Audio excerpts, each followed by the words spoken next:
First of all, let me take you through the content that we are going to cover. And the most important thing that you should be knowing is that you should always review the content from the Cisco's official website. You should always go to cisco.com, then go to Learn tab.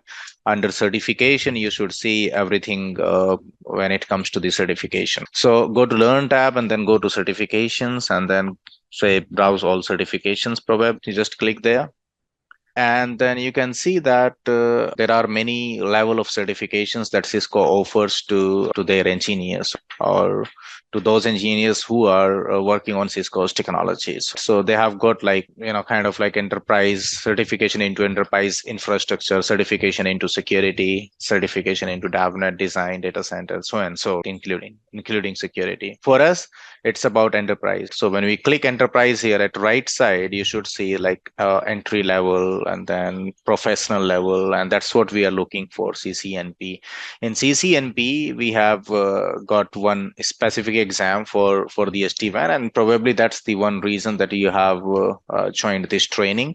Obviously, some of you are also looking for grabbing some technical stuff, technical knowledge around this technology so that you could utilize those skills in your production environment with your current job.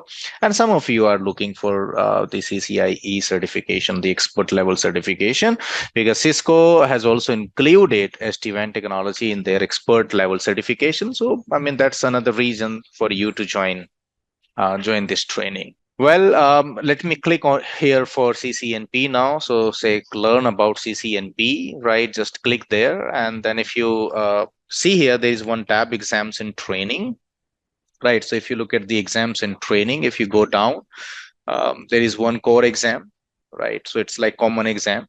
So if you want to take on your CCIE lab certification, then before taking that CCIE lab certification, you must take on this core exam, this core. And the cost is 400 USD for this core exam and plus GST plus conversion charges. So you can just think of in that way, right? The total duration is given there, and also you can look for the details like which all topics you should cover before taking on the core exam. Now, if you go down, then you have got this concentration exam, and that's where exactly you have got this SD-WAN solutions, right? So it says implementing Cisco SD-WAN solutions, and that's where you have got this Viptela SD-WAN. So this exam 300415, right? This is version 1.2 now. And if you want to look at the exam details, you can also click here that which all topics you need to cover before taking on this exam. So you can see the price of this exam plus tax, or you can also utilize the learning credits if you have got any. But this is the overview. So just click review exam topics, that which all topics you would or you should cover before taking the exam. So if you look at here, as per Cisco, the Cisco SD-WAN training is divided into total 6 different modules, right? So there are 6 parts, or I would say 6 modules. First of them is the architecture of the SD-WAN, because that's what is most important thing for you to understand. If you understand architecture of the SD-WAN, then you can easily probably you can easily grab this technology, and going forward you can easily cover everything which is included here with this training. So understanding architecture is very important. It is like similar to for an example, if you are trying to learn driving a car. So before you start driving a car, it is important for you to understand the architecture of your car, such as, okay, what engine you have got in that car, how many tires, or what is the size of the tire, or maybe is it manual, automatic, where is the button for AC, where is the button for fan, for audio volume, right? So I mean, you need to understand that whole architecture, like um, understanding architecture is really critical. See, you can also drive the car without understanding the architecture, but just in case if you face any kind of issues, if you fall into any kind of issues, then you will not be able to come out from that situation then, right? If you fall into some weird situation, right, or in bad situation, if you understand the architecture of car, then at least like if you get into a bad situation, now you understand that what to do. So That's the reason that it is always important to understand the architecture of any product where you are working, or if you are working on any product, just try to understand the architecture, whether it is a firewall, it is SD-WAN, like as you mentioned, some of you mentioned that you are already working on some firewall stuff, security stuff. Then you must be knowing that it is very important for us to understand the firewall architecture, like how does it work, right? What is the traffic flow, and how many different hardware components have been used onto the firewall, or whatever technology you are utilizing or you are working on, right? So that's architecture. So understanding architecture is so crucial and so important, and that's the reason that the weightage of this architecture is also 20% in your examination, right? You can see that. And once you understand the architecture, you would get to know that which all components will be participating in Cisco SD-WAN, and that's how you become the familiar with the different components used in Cisco SD-WAN technology, and that's what you will be deploying here, right, under controller deployment. So here you can see that you have got a specific module for the controller deployment, like how you deploy the controllers. Because see, this SD-WAN is software-defined wide area network. So if you have got a software-defined networking, which means SDN, which means it is a controller-based networking, and you must have the controllers, right? So wherever you have got the controller-based networking, you can call it SDN, software-defined networking. And SD-WAN is one of the component of SDN, and that I will come to that point later, right? Just wait for another maybe 10-15 minutes, and then I'll come back and will explain you the meaning of SDN, software defined networking. But yes, controller plays a very important role, and that's what you have got here, like how to host, how to deploy your control components, especially in Cisco SD-WAN, right? So here you are going to talk about the controllers deployment, like how we can have them deployed in cloud or maybe on-prem. So the lab, when it comes to the lab, we are going to perform on-prem deployment only, not the cloud deployment, because that's only description. So I can explain you that how you could deploy the controllers in AWS environment or maybe Azure environment. But practically, we are going to perform that lab using on-prem deployment, right? So we will be performing on-prem deployment. Okay. Then section 3 or module 3 is all about the router deployment. That's where exactly you start with the deployment. And even if you look at this, the sequence of these topics, and this is exactly what we follow in production also. Like first, you talk about the architecture, like how your architecture would look like, right? Like as a solution architect, you will be talking about the architecture. Once your architecture is completed, like, okay, that many number of controllers you are going to use, and these all are my dual CPE sites, or these all are my single CPE sites. And once you finalize everything, then you start deploying the controllers. Once you have deployed the controller, then only you start deploying your router. So basically, you follow the same sequence, even for the deployment purposes, not only for learning purposes, but also for the deployment purposes. Once you have deployed some routers, then you can start thinking of policies. So when it comes to policies, you have got like control policies. So when it comes to the control policies, which means it's all about route filtering, or maybe path manipulation. Like you have got one path selected as a best path, but if you want to manipulate that, you can do that by configuring the control policies. Then you have got data policies, right? So data policy is like kind of PBR, policy based routing. I don't know how many of you have already configured the PBR, policy based routing, but this is like quite similar to policy based routing, the data policies. In Cisco SD-WAN, it has got a feature called VPN segmentation that helps us to have end-to-end segmentation. So end-to-end segmentation is much needed, especially in the environments where you have got like multiple segments. For example, you have got a guest subnet, then you have got corporate user subnet, and maybe you have some compliant network as well, like PCI compliant network.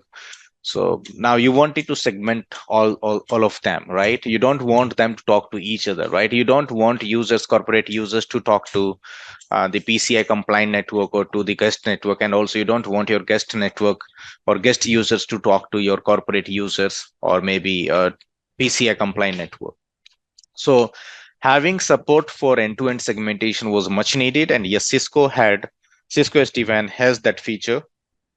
And I mean, it has got this feature since the beginning, right?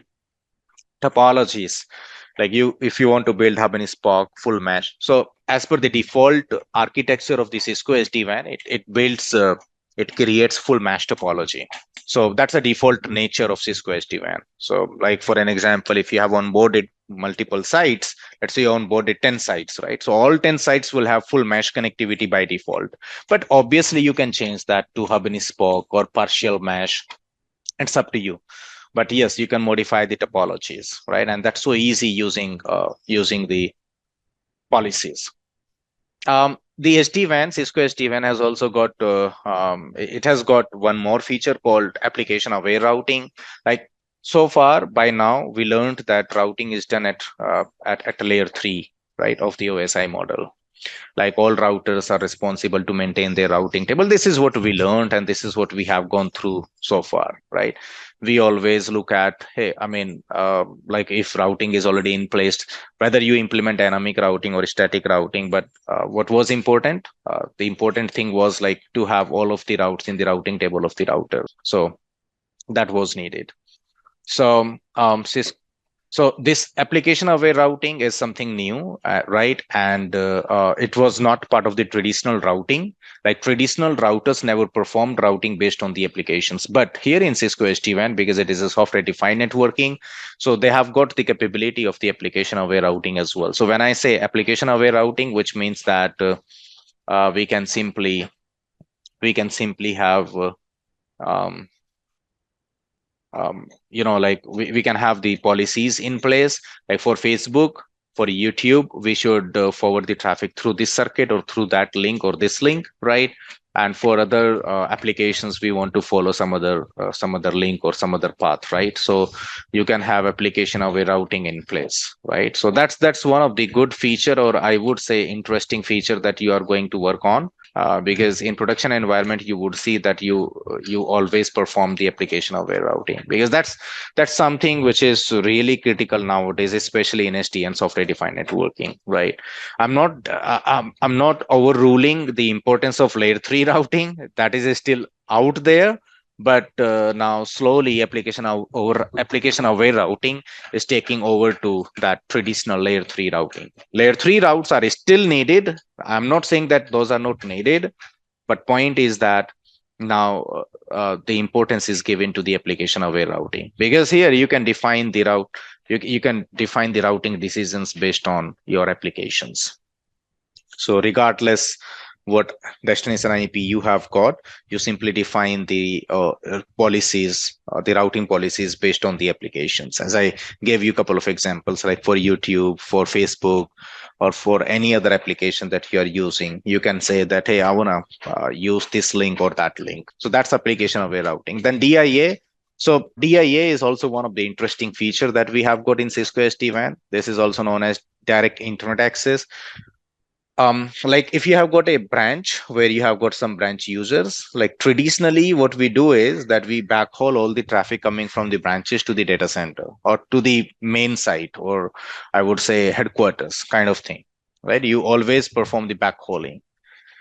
But now because things are moving onto the cloud quickly, and the concept of the SaaS, when I say SaaS, is software as service, right, is evolving in the market a lot. Like people are using Office 365, they're using Salesforce, they're using Zoho. These all are SaaS based applications, software as service. Now, to access those SaaS based applications, you should have internet access at the branch level itself. If you do not have the internet access at branch level, then there's a problem. You can't access those applications directly. Then you have to backhaul all your internet traffic into DC or maybe into headquarters, and from there you go and access the internet, and that would lead latency, right? That would add a lot of latency. So to avoid that latency, it's better to provide the internet access directly to your remote sites, to your branch offices.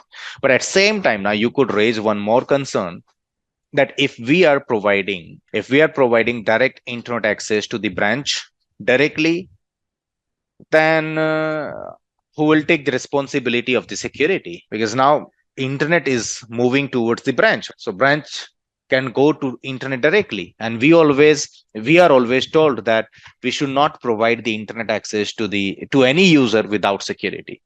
So are you going to use a dedicated firewall in all of your branches? Yes, some customers will be doing that. You would see that actually, that some customers are using firewall right in each branch to provide the secure internet connectivity to their branch users. But I mean, it's so expensive. That solution is so expensive. So now what Cisco did is that in SD-WAN, they have got security features. So if you look at here, the security and quality of service, if you look at this section 5, right? So this section 5 is all about security and quality of service. So what Cisco has done, Cisco has added the security features onto their SD-WAN routers. So the routers itself can support some of your security features, which should be sufficient to provide secure internet access in your branch offices, in your branch networks. So obviously DIA, direct internet access, will introduce some vulnerability into your network, but to fix those vulnerabilities, then you must use some security features like firewalling in your branch offices, and that is supported by Cisco router. So you can see that section 5 is all about security and quality of service. So if you look at the security, which means it has got application aware firewall, it has got IPS feature, it has got URL filtering, it has got advanced malware protection, and also you can enable TLS proxy just in case if needed. So that feature is also available. The trust stack is also there. So these all features are supported now by the Cisco routers in SD-WAN. And also you can integrate your Cisco SD-WAN routers with the Cisco umbrella. So in Cisco umbrella, you can have different type of licensing. Like in Cisco umbrella, you can have simply DNS security, or you might want to use Cisco umbrella for SIG purposes. SIG stands for Secure Internet Gateway. It's like Zscaler. And I heard that someone was working on Zscaler technology. So the Cisco umbrella is quite similar to Zscaler. I will not say quite similar. It is 100% similar to what Zscaler does, right? Cisco umbrella. So that umbrella is like cloud-based security solution, I would say, or kind of SASE. So Zscaler is not complete SASE. I know that they have launched one of their box to support SD-WAN, but earlier it was not a complete SASE solution. But now if you look at the Cisco at other side, Cisco had this complete solution of SASE because they had SD-WAN, they had cloud security like Cisco umbrella, they had that kind of integration, right? So they were real SASE, but now I know that other vendors are also focusing on the SD-WAN technology, like Zscaler. They have also launched their one of hardware router to support the SD-WAN technology, and not only Zscaler but also the other vendors. They are doing same. Like they have also started supporting the SD-WAN by introducing one of a small hardware router so that SD-WAN can be supported, and they can also call their product as a SASE product. Well, now this is quality of service, right? That is that is supported by Cisco routers. So you can configure kind of scheduling, queuing, shaping, policing, marking. So just in case if you need to implement quality of service, you need to provide some extra, I would say, some specific services or extra services to a set of users, right? Or to a set of applications, you can do that. So ideally, quality of service is needed where especially you want to reserve some amount of bandwidth for a set of users or applications. So that's where the quality of service will come into the picture. Else you can keep your network on first come, first serve method and also best effort, right? So like your devices will keep on forwarding your data using best efforts. So that's what you could use. And then of course, we have got quality of experience, right? So you can apply these all features to improve the quality of experience for the end users. So that's about section 5. And then section 6 is all about the management and operation, where you learn that how to perform monitoring, how to generate reports, and then how to perform troubleshooting in your SD-WAN, right? and then how to upgrade the devices. So these all are the topics that you see right there in this training, right? But also I will be including couple of more topics which are not listed here, right? So basically I'm going to cover more topics than Cisco has in their official content. So if you look at this official content, they have got this list of all topics that we need to cover, right? But we're going to cover more topics than we have in this list, that how multicast routing works. And also there are a couple of more topics which are not listed here in this list, but we will be covering them. Question is there, apart from the Polo Alto and Fortinet, are also there will be a SD-WAN technology, or they are introducing their self. So they are more secure than the Viptela. How will be the comparison of upon this feature actually? You are right, but I see we are talking about this Cisco SD-WAN at this moment, and therefore we should not be discussing about any other vendor SD-WAN things, right? But since they are using a dedicated firewall, obviously they are more secure than the Cisco Viptela SD-WAN. Why? Because they are using a dedicated firewall for security purposes. We are not using a dedicated firewall. Cisco has made a router as a security device, or they just modified their router to support the security features, but they have got a dedicated firewalls. But then their SD-WAN is not capable of what Cisco SD-WAN is doing. So if you are looking for SD-WAN technology, like if you want to leverage the SD-WAN technology, then go for Cisco Viptela. But if you want to, like if you want more security, but you just want a couple of SD-WAN features, nothing much, then I can say that, okay, go for Fortinet or maybe Palo Alto, because they do not support that much SD-WAN features. Here in Cisco SD-WAN, you get all types of flexibility, like it provides you end-to-end segmentation.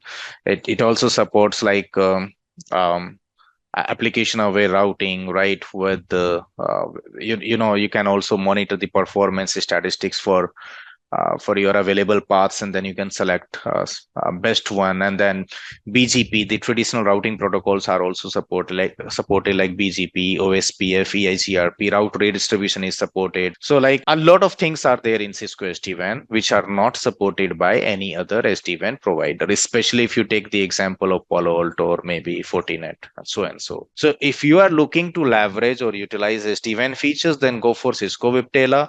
But if you are just looking for having like a basic functionality of the SD-WAN with the foolproof security, then yes, you might consider then this Palo Alto, or maybe you can consider, you know, like Cisco is very smart. Now, what they do is whenever they fall into that trap, like where customer is saying that, hey, we want foolproof security, like all the features of I mean, we want a firewall, right, in each branch, and also with SD-WAN functionality. Then Cisco says, okay, go for Meraki. Then in branch offices, you install Meraki, and then in data centers, we can have dedicated firewall. Like maybe they can pitch FTD, or they can ask customer to keep using the Palo Alto or maybe FortiGate, whatever they want to use. But they have got like different solutions. They try to pitch customers based on their requirement and based on the situation that they are into. Yes, yeah, yeah. Okay, Okay, okay. so now this is the list of Um, all topics. Yes, Rahul. so one more doubt, like how we are going to cover the lab part, Declan? To cover the labs, what is going to happen is, let me explain that as well, right? So there is a VPN solution that we have introduced here. So just for an example, it's kind of like Cisco AnyConnect or Cisco Secure Client, right? So you will have to install this software on your laptop. We will give you the link that how to download this software, and then we'll provide you IP and port. That's where you will be connecting yourself, and once you connect yourself to this VPN, it should ask for the username and the password, just like this, right? And then put your username and password. Also, you have to select group, like your group would be SD-WAN because you want to connect yourself with the SD-WAN. So you will have to select that group, and then you just have to put on your password. Once you put on your password, then this VPN will get connected like this. Logan sir will going to help us create the credentials, or you're going to help us? No, you would get those credentials automatically over your email, maybe today or tomorrow, or maybe next couple of days. Today, it is not really needed for you to have access to the labs because we are not doing anything on labs. But before we start our labs, you will get those credentials. So once you connect yourself to the VPN, thereafter, you would have access to the labs like this. So let me just give you a quick. So you would be given one IP address and then your username and the password, and then the lab that we have got for you is like this, right? So you will have like each one of you would have your dedicated lab and also dedicated, I would say, time slot. So the labs are available 24/7, but in terms of slots. So you will have to book your slots in advance so that we can provide you the lab access. So they will send you an email asking for your requirement. You can, like in a day, in 24 hours, you can block the lab only for 4 hours. They will provide you the slots, and then according to your availability, you can opt any of the slot, and then you will be provided your username and password, and then you can log in onto the lab, and then you can start performing your labs. Next day, your configuration will remain saved or will remain as it is. So if you stop your lab and next day you come online and then start performing labs, all your configuration will be intact. I mean, it will not be deleted. Okay. So this is the lab actually that we use in the SD-WAN. Like you have got two transports, and I will be explaining this later since you did ask this question. So I just answer that question, that we are not going to force you to use the cloud labs. We have got our internal labs, and this is the lab that we have used for our documentation purposes as well. So if you are following the deployment guide, again, you will have to use the same lab to follow the deployment guide. So each one of you must have received or must be receiving the deployment guide. I have already shown you the content from the Cisco's official. So do not expect, like I'll be covering couple of, as I said, like I'll be covering couple of additional topics, but then do not expect like automation. Automation is totally different. Hello. I can give you the list of API calls that is supported by vManage. We can also try to run one or two of them, and then you can take it forward just in case if you're looking for any kind of automation thing. Hello, Saurav. Yes. Yeah. Do we have to learn any other technologies to support SD-WAN?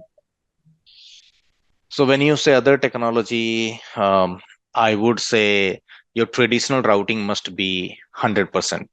Like when I say traditional routing, which means the routing concepts.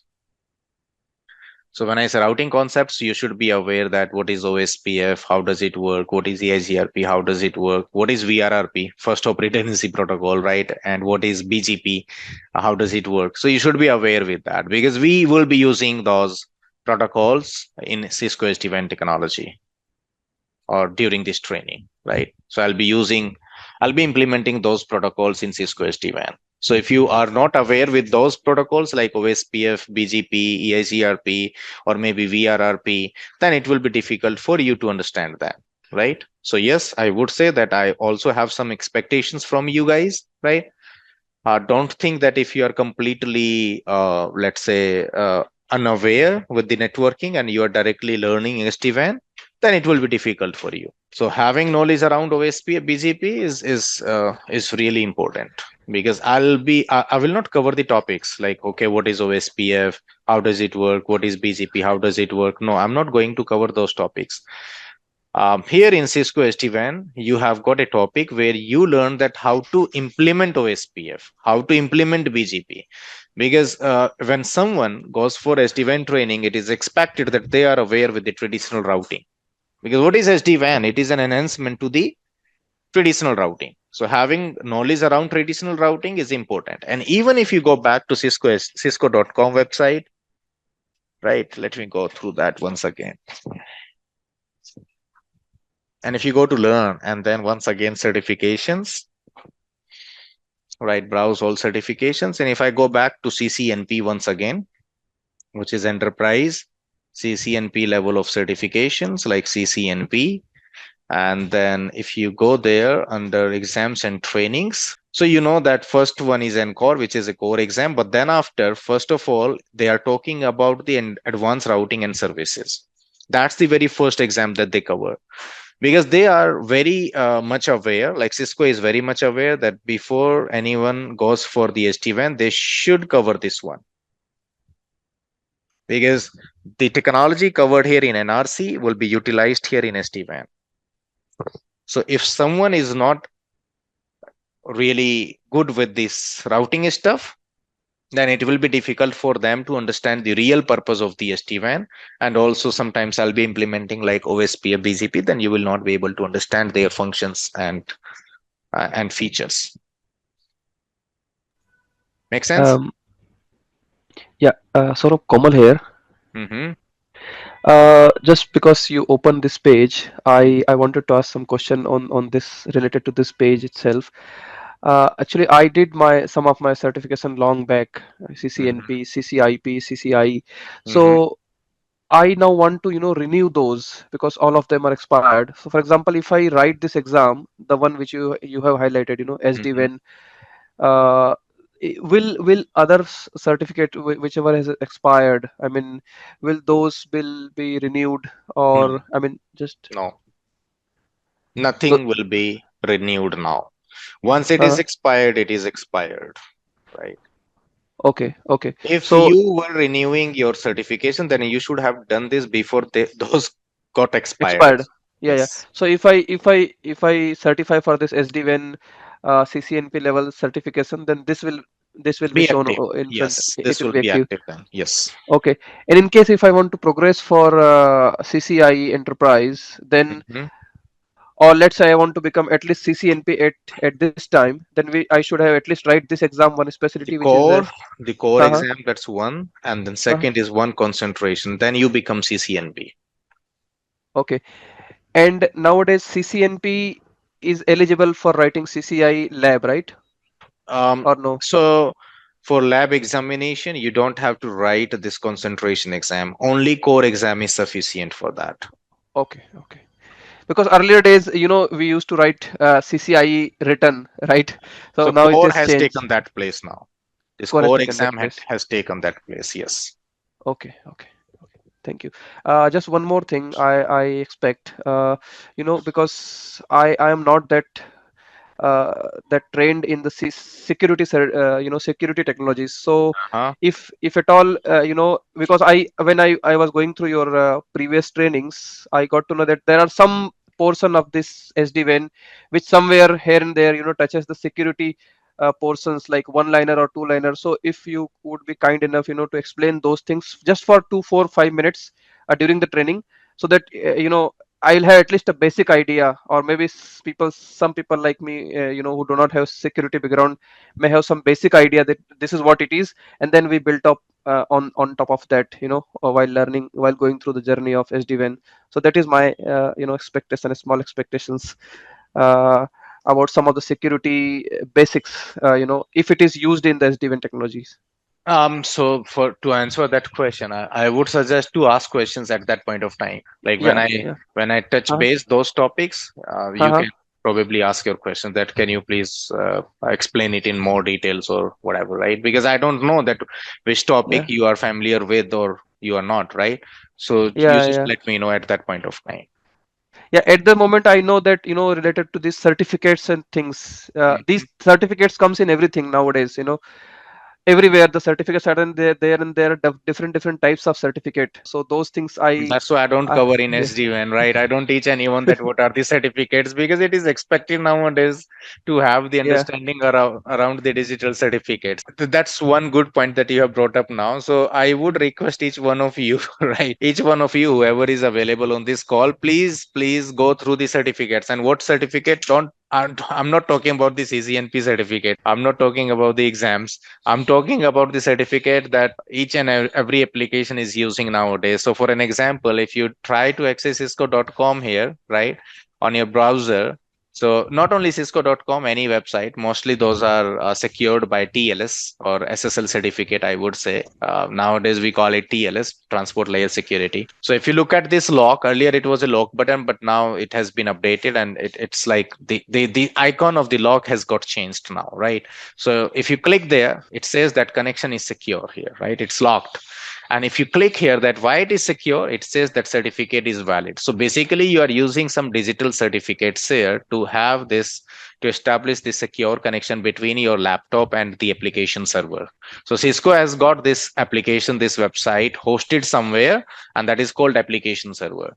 So to have the secure connection between your laptop and that application server where the Cisco's website is hosted, they are using this SSL certificate. So I would request each one of you to have some, or maybe, just try to read something around these certificates, like what are these certificate, how does that work? So it says that this certificate is trusted. If you remember, I just displayed that. It says connection is secure, and then it says certificate is valid.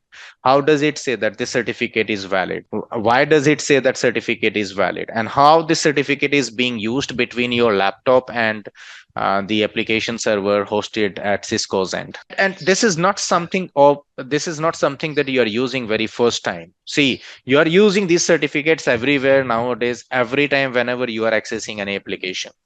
Everyone is using these certificates. What important is that you should have some background, or maybe I would suggest that please go through it, that what are the certificates. Like when it comes to the certificate, ideally you have got like mainly three different components. One is called root certificate, then you have got identity certificate, and third is like sometimes you use the intermediate certificate as well, or intermediate CA. So you have got root CA, you have got intermediate CA, and then you have got identity certificate. Now I'm not covering those things now. I'm not explaining you that what is root CA, what is intermediate CA, and what is the identity certificate. I would urge you all, I will request you all, please go through that once by your own, maybe today and tomorrow, and then after 2 days we can again touch base this thing. I can try to explain you, I can try to give you some time here on this certificate thing, but at least I would request each one of you to go through this concept once by your own. Please read about the certificates, like what are the certificates, what is root certificate, what is intermediates root certificate, and what is the identity certificate, what are the private keys, what are the public keys, because ultimately you are using the PKI, public key infrastructure, public private key infrastructure over here in this hall communication, in this secure communication. So I would request each one of you, please go through that. Okay.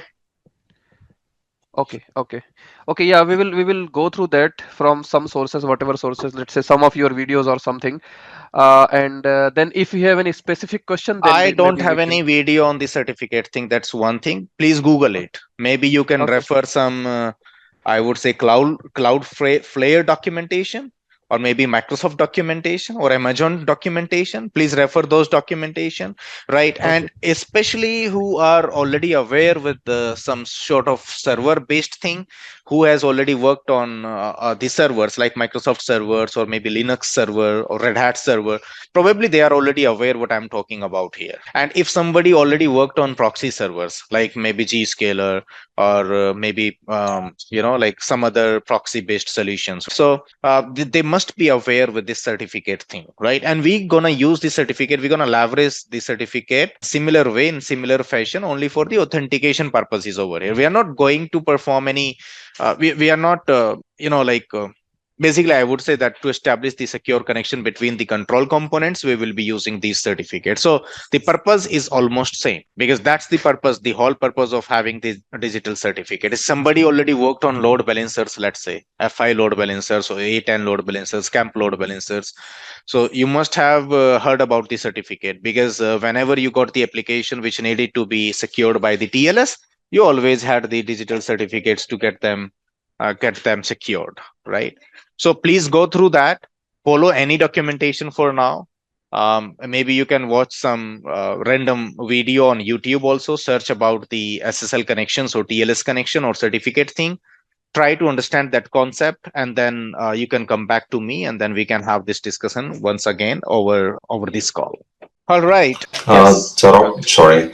I have got two questions. One question is that how long will this particular training will last? Let's say, for an example, in terms of the duration, that's one thing.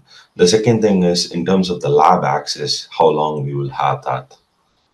Okay, so ideally it takes like 5 to 6 weeks, right? Ideally, I just call it 1 month, but it takes like 5 to 6 weeks. So this whole training will be taking like 5 to 6 weeks. We will have sessions from Monday to Thursday. Sometimes I might call you on Fridays as well, but ideally these calls or these sessions are held from Monday to Thursday only during weekdays. So in a week, there will be 4 sessions, and the session will be from 8 to 10 a.m., which means 2 hours long. Sometimes it can be 1.5 hours long as well, based on like what topic we are covering and how much we have already covered, and like what is the next topic and how much remaining time we have got. So based on that, we will be taking the decision whether to continue session for complete 2 hours or maybe just for 1.5 hours, right?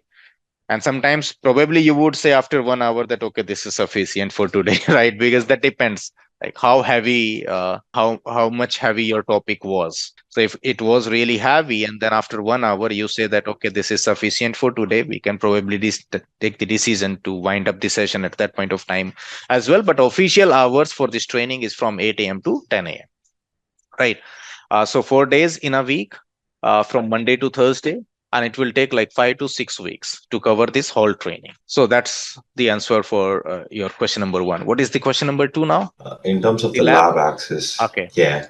So for lab, I don't actually manage that. So probably you need to reach out to your account managers, right? Ask them that for how long you would have access to these labs, because the account managers are responsible to give you the lab access. I don't assign lab access to any of you. That's not I mean that's not my responsibility here. They have got a different team who does that, who provisions your account for the lab access, and your accounts are provisioned by the team based on the recommendations provided by your account managers. So probably you would have lab access. I'm pretty much sure that during the training you would have, during this whole training you would have lab access, and even post that you might ask your account managers to extend the lab access for another month or so. So it will be like between it will be a mutual understanding between you and your account managers. Thank you, sir. I appreciate that. Okay, and you don't really have to create the WhatsApp group. I will see that how we can do that. I will create that WhatsApp group and we'll see that how can I take it forward. Okay. All right, let's continue. So I was talking about the SDN. So guys, this is important for you to understand the meaning of the SDN, software defined networking, because this is something that we have been hearing since 2000, I would say 12.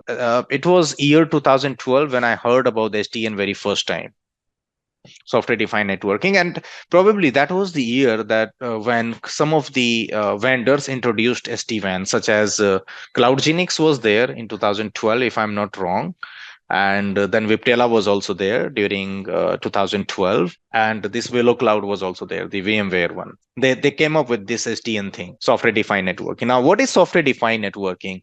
So basically in software defined networking, like ideally when it comes to the networking, we do it manually. Like if you want to implement routing, we want to make we want to make the configurations like any routing protocol, or maybe you want to build policies, access lists, you do it manually. We do it manually. This is how we used to perform things. And still, if you are using the traditional routing, you are still doing the same. You want to take the backup of the devices, you do it manually. You want to restore, you do it manually. Whatever you do it manually. That's about the traditional networking. And yeah, that's where the developers started, because see, there was a concept came into the market around 2012 itself, and that was DevOps. So DevOps was mainly meant for it was meant for your I would say the server side, application side. Then finally the developers started thinking about the networking as well, that what if we reduce the workload of the network engineers as well. So they started thinking in that way, that let's reduce the workload of network engineers as well. Do not think otherwise, right? I mean, do not take it in different way. They really wanted to reduce your overhead, our overhead. Obviously, you can say that SDN has done a lot of cuts into the jobs as well, but due to this, more opportunities came into the market as well at same time. So I mean, it's like up to us that how we want to take it.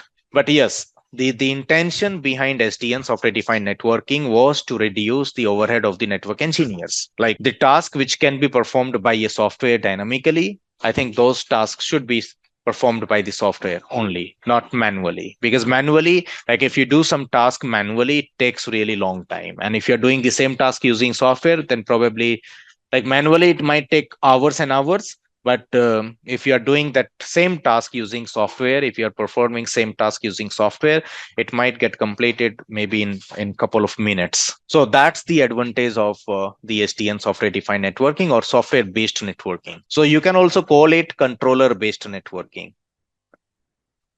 Controller based networking. Software defined networking is also known as controller based networking, where you get one controller, right? You host that controller, and from that controller you will be performing your task. Like for an example, you wanted to make some configuration on some specific device, then you go to that controller, you make your changes, and then you push your changes onto your devices from that controller only. You wanted to take the backup, then you take the backup from that controller only, right? So like it's a controller based networking basically, right? So you build a controller first.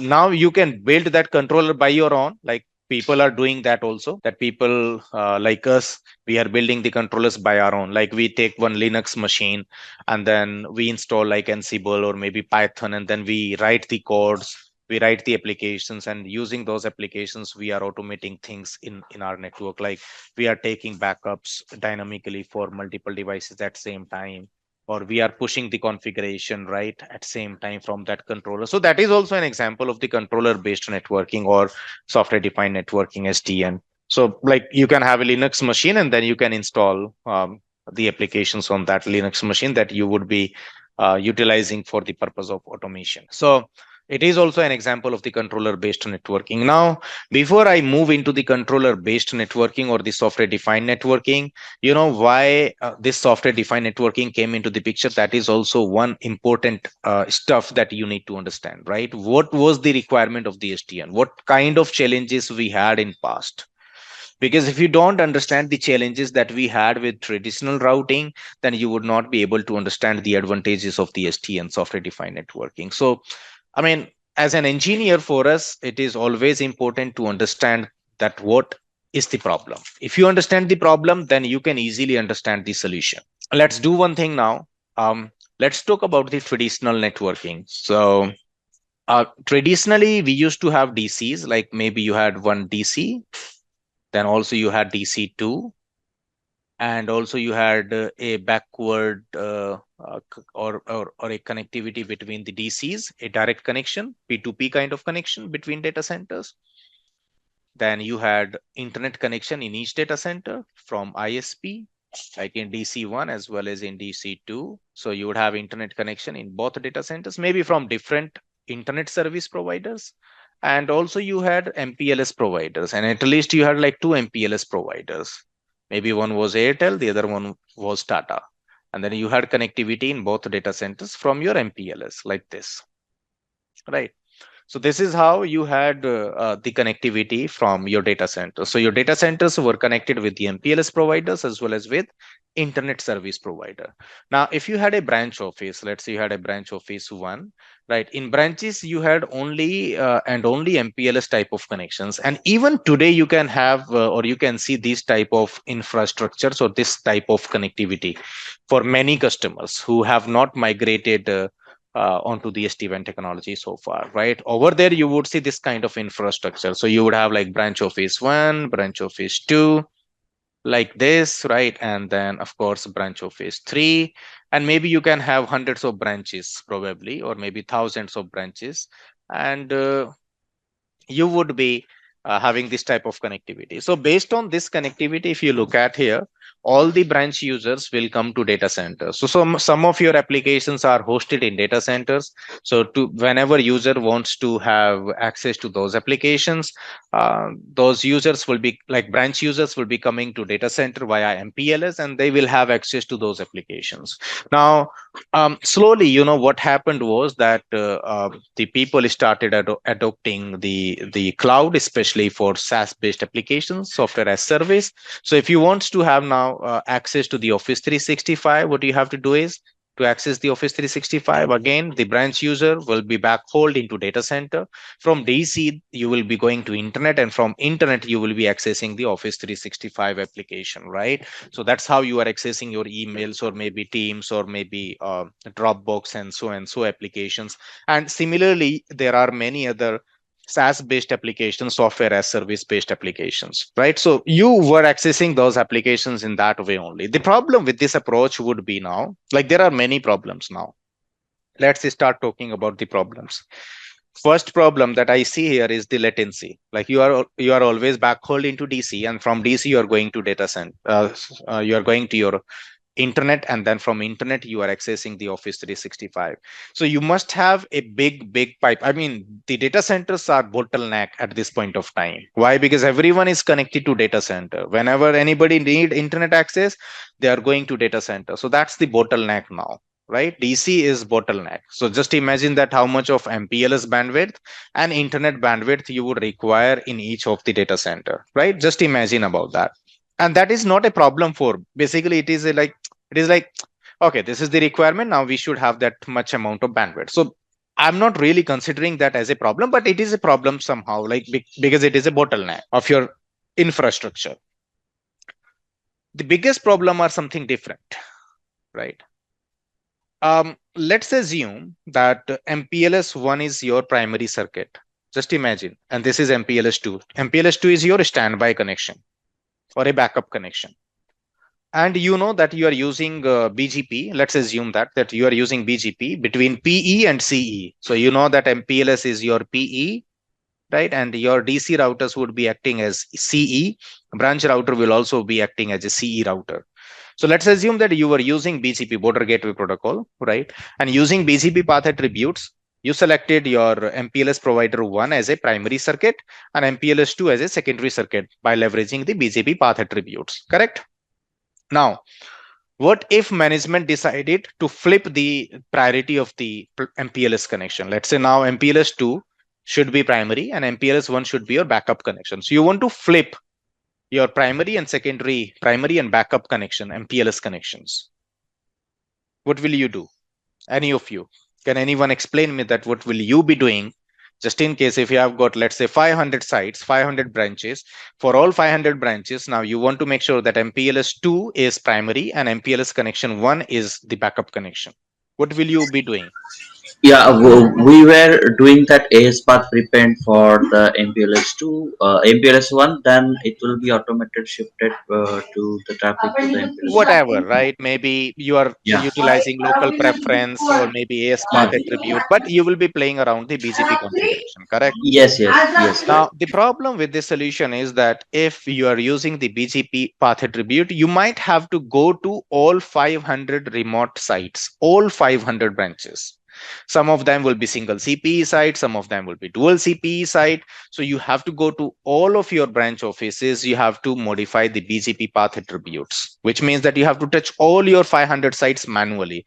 Now, just imagine that you had this task.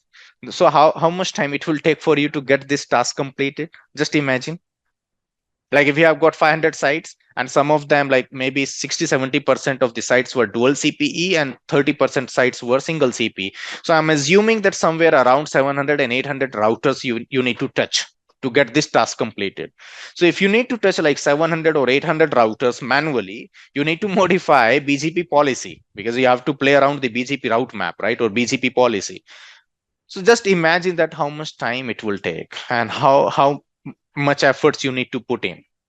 And obviously there will be some issues as well, because if you are modifying the BGP route policy, then it might lead you towards some problems as well. Obviously, I'm 100% sure that if you are making changes across all 500 sites, you will make some checks at some point of time.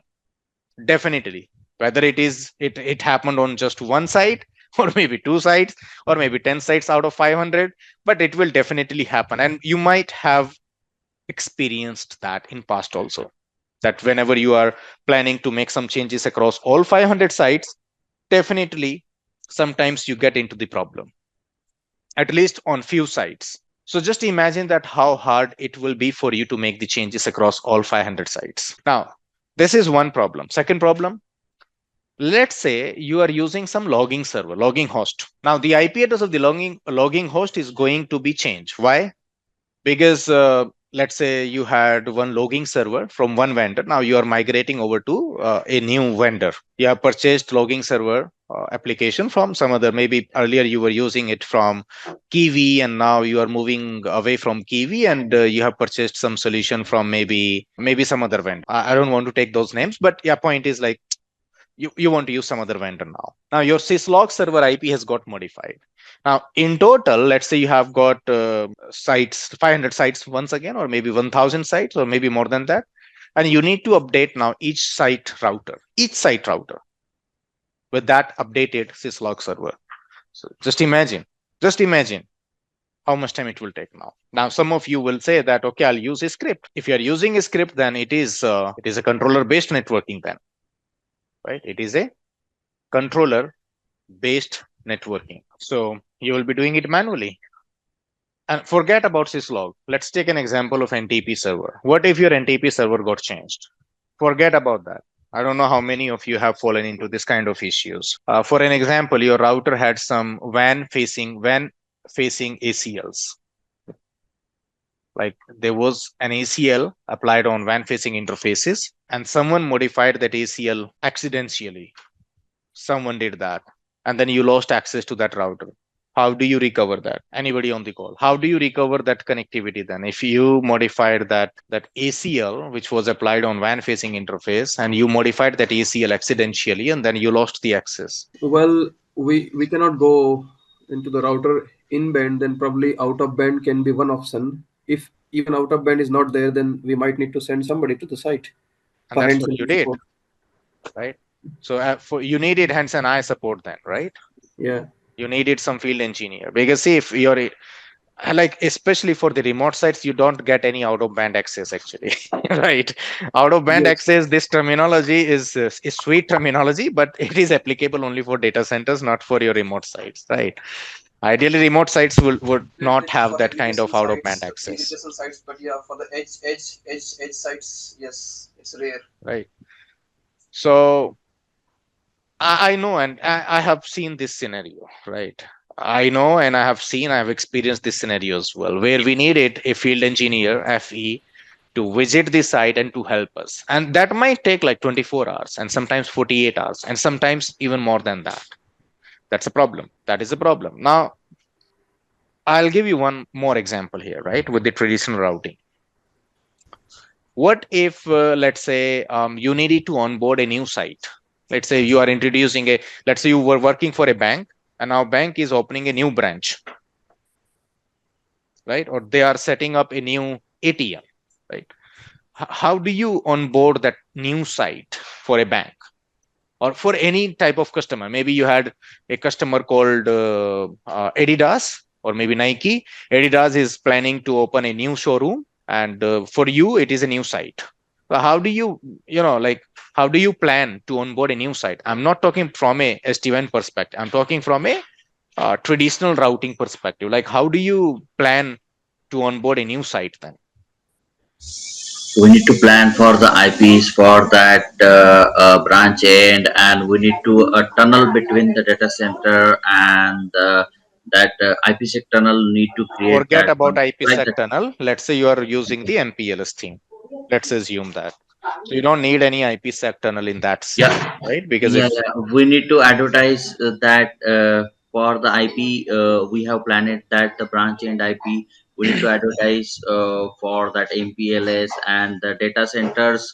All the IPs need to be received at the branch end. Means some of the IPs we have to access about that branch. We need to like that one. We need to go for that one. like How would you make that configuration on your router that you are going to place on your new site, at your new site? How do you make the configuration? yeah, Well, we need to. Mhm. Okay, okay, go ahead. it will be, probably, I mean, it depends like how is your logistics. So first of all, this router has to have, let's say, day -1 configuration, bare minimum configuration should be there, done in the rack and stack center or staging center of the customer, yeah, or Mhm. maybe in the Cisco staging center.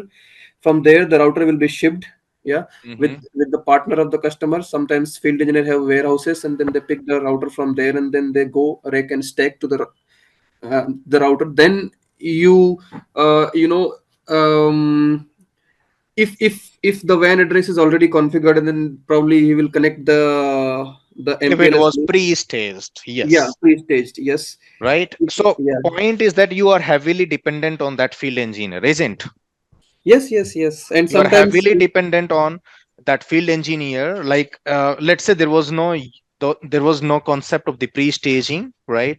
You didn't have that kind of like I would say processes in your organization. So what you do is you ask your field engineer to go to pick the router, maybe from your centralized warehouse, or maybe Cisco shipped that router directly at your branch address.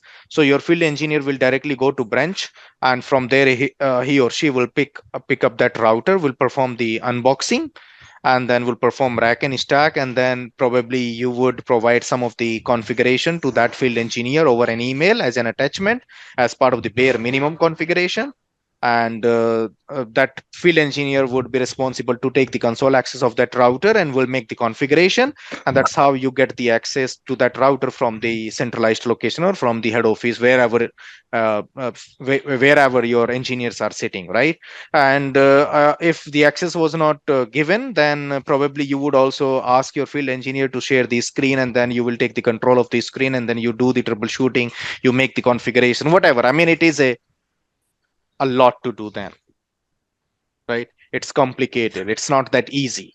So onboarding a new site with traditional routing is not an easy task. It's very difficult, right? What I'm trying to make you understand here is just like how complicated things we used to perform in past, right? Whether it was about onboarding a new site, or it was changing a syslog server IP, or it was changing SNMP host server IP, or it was changing the DNS server IPs or whatsoever. Whenever you had those small changes, you struggled a lot. And especially whenever you needed to shift your primary and secondary connections, it was a big challenge then. It was really big challenge because you needed to avoid routing loops, and also you needed to define your primary and backup links, right? So it was a challenge. It was a big headache and big problems for the network engineers, right? And especially when there was some accidental changes made on a router and then you lost access, then it was a big problem. So we had so many issues. And on top of that, traditionally your routers were capable to perform routing at layer 3 only, based on layer 3 information only. Like uh, the routers would have the routes in their routing table, right? And then based on that routing table only, routers will be forwarding your data.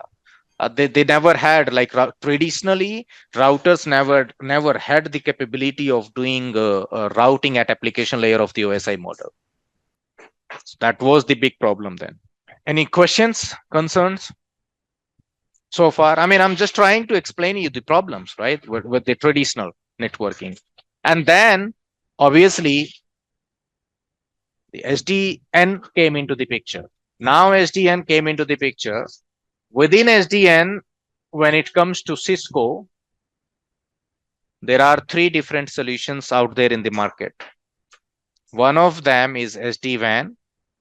This is what we are going to cover. The other thing is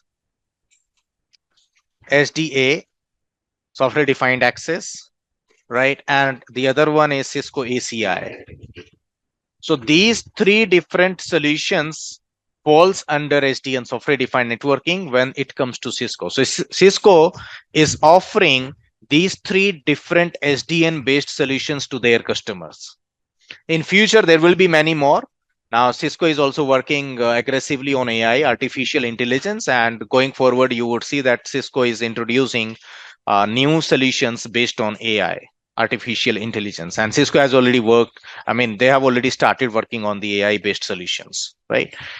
But for now, let's talk about this SD-WAN, SD, and Cisco AC. I'll give you the introduction. So, this SD-WAN, software defined wide area networking, this technology is there to manage all your WAN edge routers, just to manage your WAN edge routers or WAN facing routers. So you can manage only WAN edge routers using SD-WAN technology. So basically SD-WAN technology is there to help you to have connectivity between your remote sites. So if you are looking to establish connections between your remote sites, go for SD-WAN. SDA, this is for enterprise networking, enterprise network. Like basically, if you want to manage your Catalyst switches, I'm talking about the Catalyst switch,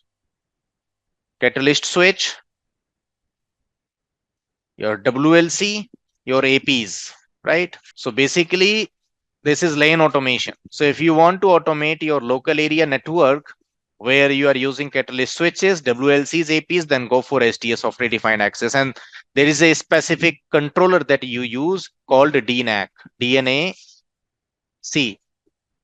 Center, Cisco DNA Center. That's what you use there. So that's for lane automation. We are not covering this technology here, but that is also part of the SDN, software defined networking. And then you have got the Cisco ACI to manage your Nexus switches. So if you want to automate your Nexus switches, and ACI does a lot more.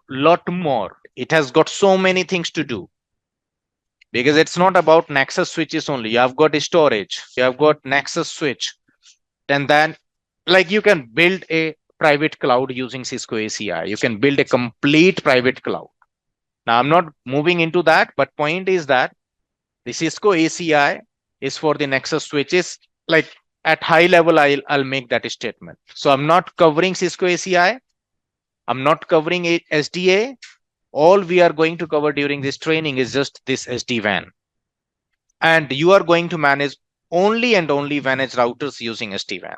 You cannot manage like using SD-WAN. If you want to manage your, let's say, a Catalyst switch, you cannot do that.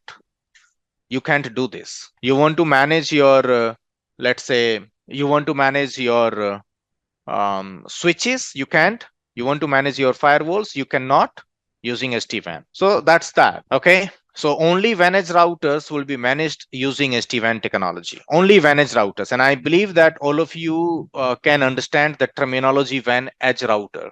So WAN edge router is that router that connects your sites with WAN side or with transport. So only WAN edge routers will be managed through the vManage. Now Cisco has added one more feature to their Cisco SD-WAN, that even the router not participating in SD-WAN fabric can be managed or can be configured from the vManage.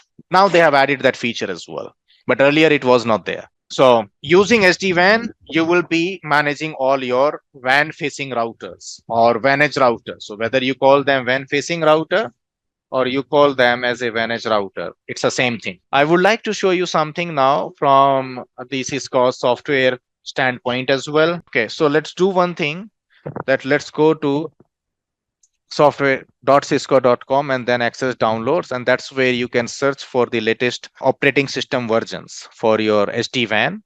So go and say browse all, go to routers. Under routers, you should have an option called SD-WAN. So you can see software defined WAN, software defined wide area networking, and then go to SD-WAN. And then that's where you get like vManage software, vSmart, vEdge software. So it's a virtual edge router, right? So if you go to vManage, which is going to be a main controller in SD-WAN, so you can see the gold star images are still 20.6.6 and 20.9.5.2.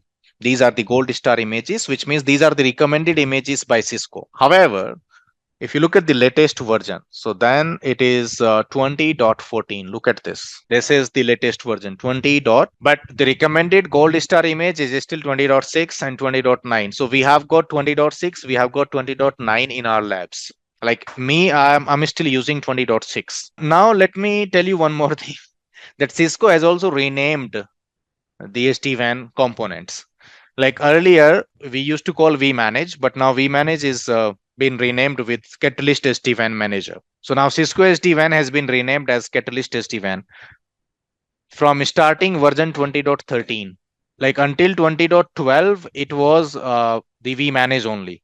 But starting from 20.13 and onward, they have renamed vManage with the Catalyst Manager from 20.13. And in fact, in 20.14, you can directly see that Cisco SD-WAN Manager, which is vManage now. But if you want to see like vSmart has also been renamed. So if you go back, okay, because you don't know the vManage and vSmart yet, so let's not discuss about that today. Tomorrow we can continue discussing about the different components participating in Cisco SD-WAN, and then we can take it forward, right? We can have a discussion around that, why Cisco renamed them, from which version this renaming will take place. Because if you are still using 20.9, the gold star image is 20.9, 20.6, which means that you will have to use the old naming convention. You can't use new names. New names started from version 20.13 onward, right? So if you are using 20.13, then you will have to use the new names like SD-WAN, Cisco SD-WAN Manager, Catalyst SD-WAN Manager, or simply Catalyst Manager. Catalyst SD-WAN Manager, then they have got Catalyst SD-WAN Controller, which we used to call as vSmart. And then they have got Catalyst SD-WAN Validator, which we used to call as vBond in past, right? So they have renamed these control component names. And also the Cisco SD-WAN has been renamed as Catalyst SD-WAN now. So Cisco is calling it Catalyst SD-WAN. So let me tell you, when it comes to this SD-WAN in Cisco, so when you talk about the Cisco SD-WAN, they have got like two different solutions for their customers. One is Catalyst SD-WAN, and the other one is Meraki SD-WAN. Now, in this training, they're not talking about the Meraki SD-WAN at all. Meraki SD-WAN is not covered in this training. Only Catalyst SD-WAN will be covered. And this is your Viptela SD-WAN actually. So let me also tell you one more thing. Why are we calling this Viptela SD-WAN? Because earlier it was Viptela SD-WAN only. Like in past, when I talk about 2012, 13, 14, until 2017, it was Viptela SD-WAN. In 2017, Cisco acquired this Viptela SD-WAN, and that's how Viptela became Cisco SD-WAN. The Viptela SD-WAN became Cisco SD-WAN. So Viptela was a separate organization. They were a vendor, SD-WAN vendor, right?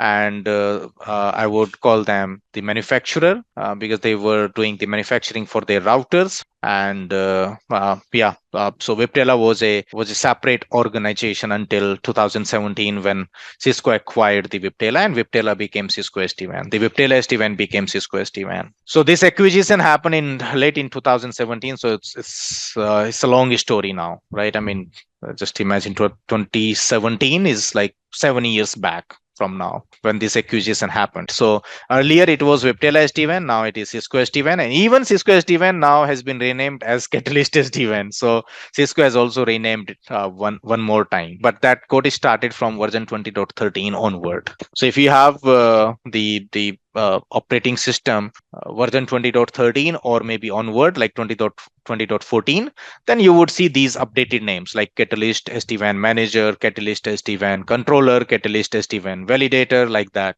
so and so.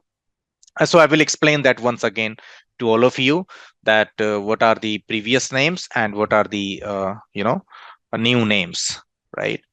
And of course, you must have understood now that Viptela was a separate vendor until 2017, and then Cisco acquired Viptela in 2017, and that's how Viptela became Cisco SD-WAN, right?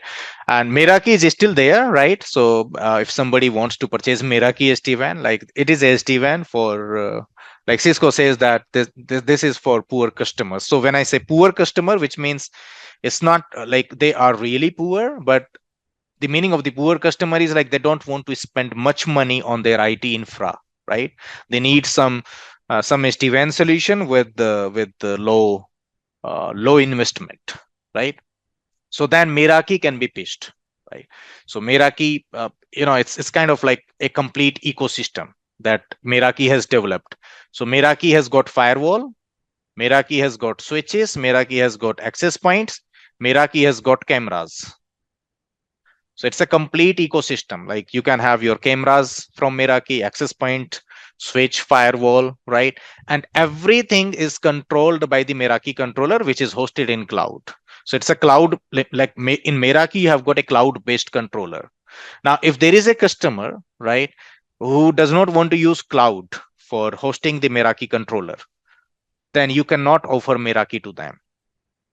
Because for Meraki, there is no option to deploy or to host your controller on-prem. Like you can't have on-prem controller hosted for Meraki solution. It's not possible. Cisco has not given that flexibility to their customer to have the on-prem controller for the Meraki SD-WAN. No, it's not. Right? So only cloud-based controller is supported by Meraki. But Meraki, we are not going to cover that during this training, right? And of course, you don't have too much things or too many things in Meraki to cover, right? Because it's all about GUI. That's one thing. You don't even get the CLI access of any of the component in Meraki. That's one thing. Second, you have got limited options to perform troubleshooting and also limited options to configure, to implement features in Meraki. Like everything is not like, I mean, you can't really customize too many things in Meraki. It's kind of like it comes with fixed configuration, and you cannot really manipulate a lot of things. It supports many things, but as not as much as Catalyst SD-WAN will be supporting, right? So, but again, like if customer has got low amount of money to invest into IT, then yes, you can offer Meraki solution to that type of customer. But other than that, the Cisco will always pitch the Catalyst SD-WAN. It's expensive. Catalyst SD-WAN is really expensive. Why? Because you are also selling the Cisco routers for their remote sites, right? And then the customer will also require to subscribe the licensing for Cisco SD-WAN. And I will also speak about the Cisco SD-WAN licensing or Catalyst SD-WAN licensing, that which all different types of licensing we have got in Cisco or in Catalyst SD-WAN, and what are the differences in between them, and which you should recommend to your customer. So again, it all depends upon the requirements, but I'll be giving you a couple of scenarios. Okay. One question, Saurabh. Mm-hmm. How is the interface of Meraki when we compare with Viptela Solutions? So is Meraki is completely different? It's another company which is acquired by Cisco. So their Yes, it is a interface or different company. architecture. Yes, absolutely. They have got different hardware as well. They don't share the hardware with the Catalyst SD-WAN. So maybe their GUI will be completely not. I would not say completely, but it will be different from what. It is different. It is completely different. So someone who learns Viptela SD-WAN cannot say that I know Meraki. Yes, cannot say. But understanding Meraki is easy. Like if you go through their dashboard and go here and there, try something, you learn Meraki SD-WAN, because they don't have many things to customize. To play with. Yeah. Okay. So that's that, right? For today and tomorrow, I'm gonna go ahead and continue with the different components. Especially, I'll be talking about the architecture of the Cisco SD-WAN. So the focus of tomorrow's session will be only on the architecture of the Cisco SD-WAN. So we will learn that how many different control components we have got. We will learn their use cases or their operations, right? That what is the use of vManage, what is the use of vSmart, what is the use of vBond, and then of course the managed routers. We will also talk about the SD-WAN fabric a little, right? So that's what we are going to cover tomorrow. Any questions from anyone on this call now? And one more thing, when I'm explaining in English, and if somebody is not comfortable, they might ask questions in Hindi also, and I can explain them in Hindi. Like once I'm done with my English explanation, you might stop me and you might ask me to explain the topic in Hindi also, if you are not, like if any one of you is not comfortable with. So that is also doable. So guys, yesterday we had a discussion around the different problems that we had with the traditional routing, and some of them was like, if you want to make the small changes across all your sites, then it was very difficult for you to make those small changes. Like I gave you a couple of examples where you wanted to update the NTP server IP, or maybe you wanted to update the DNS server IP address, or maybe you wanted to update the SNMP host string, I mean to say community, or maybe you wanted to update the syslog server IP, right? So, I mean, these types of small changes, right, might occur at any point of time, right? But it was very difficult for you if you were having, let's say, maybe 500 sites or maybe more than that, right? Because you never know that customer will have maybe 100 sites or 500 sites, or I mean, it depends like how which type of customer it is, right? So I've seen customers like maybe having more than 2,000 sites, and in fact, the State Bank of India, right, SBI has got like more than 28,000 sites, if I'm not wrong, right? And they are still working with Cisco to make it work, especially this SD-WAN solution, because SD-WAN solution, like Cisco never thought of implementing that solution for a customer which has around 30,000 sites, right? Because their solution is not supporting or does not support that many number of sites. So there has to be some workaround that they need to put in, right, to support that many number of that many number of sites. Well, I'm just taking an example of the 500 sites, not even 1,000, right? So forget about 30,000 for now. So point is that even if you have got 500 sites and then you needed some small changes to make across all your site routers, especially on managed routers, because in SD-WAN, we are managing only managed routers. I'm not talking about the LAN devices like LAN switches, right? I'm just talking about the managed router. So if you needed to make those changes, then just imagine that how much time it would take. And then also I took one more example yesterday, like if you had primary circuit, primary MPLS, and then secondary MPLS probably, or backup MPLS connection, and you wanted to flip them, right? And if you were using BGP across all your sites, then you needed to modify the BGP route policy, right? To make it work, to switch your um, you know primary and backup MPLS connections, right? If you wanted to perform the switchover, because sometimes management will come back to you and will ask to do so. So now you need to modify the BGP route policies across all your sites, and I don't really think that it is going to be that easy to make that configuration across all 500 sites. It will be really difficult for you to make that configuration.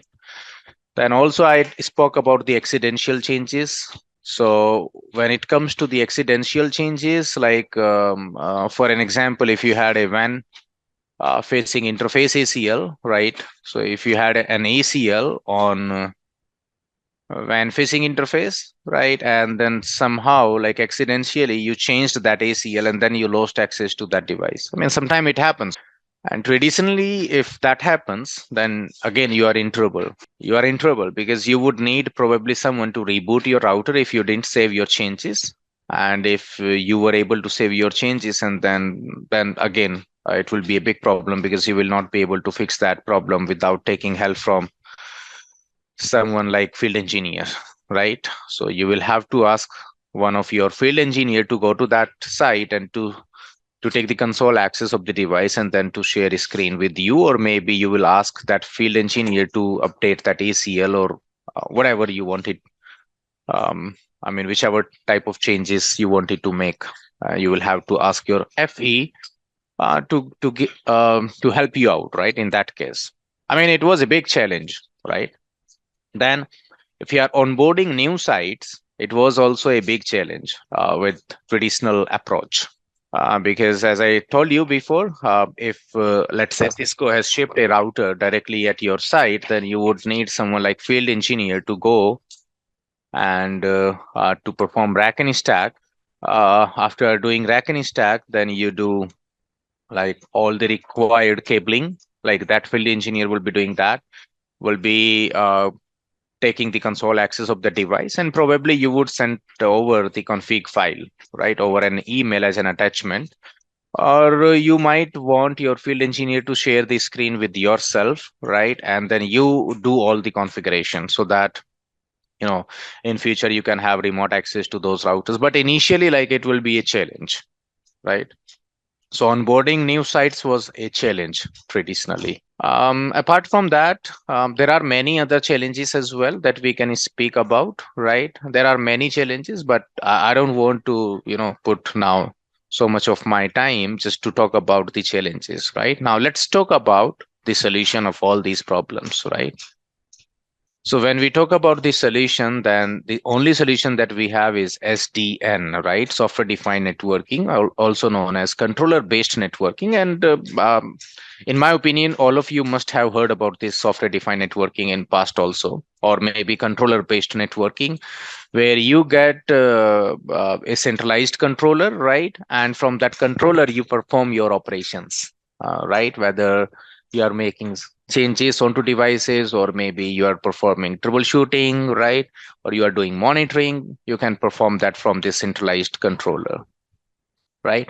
So that's where this solution came into the market, or software defined networking, controller based networking, right? Because we wanted to minimize the human intervention, right? So if you want to minimize the human intervention in networking, that's where the SDN is useful for yourself. So in SDN, software defined networking, you can try to utilize a software, you can try to utilize a controller, right? To perform the task on behalf of the human beings, or on the behalf of the network engineers. Now, I'm not saying that everything can be done by the software, everything can be done by controller. No, it will not be. But most of the things can be performed by the controller. Most of the things can be performed by the software, right? And uh, that's where you call it software defined networking, because you are trying to utilize a software to perform the networking. So the solution is SDN. Now in SDN, yesterday I gave you a couple of examples that which all SDN technologies are currently offered by Cisco, and those were like SD-WAN, then you had SDA, and then you had ACI. These are the major three different technologies that comes under the SDN, software defined networking, and Cisco is currently offering these three different SDN based solutions to their customer, and each one of them is independent solution.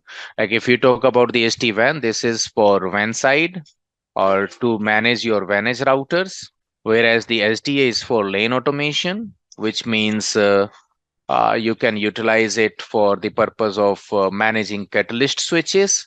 So if you are looking to manage your Catalyst switches, then you can use the SDA. In fact, normal router or standalone routers, not the routers which are managed through the SD-WAN. And then in ACI, you got the Nexus switches, and you utilize the ACI to manage all your Nexus switches. So like these all three solutions are independent and are in use. In fact, you would see that, you would find many customers who are using all three solutions from Cisco, because in data centers, they are using ACI.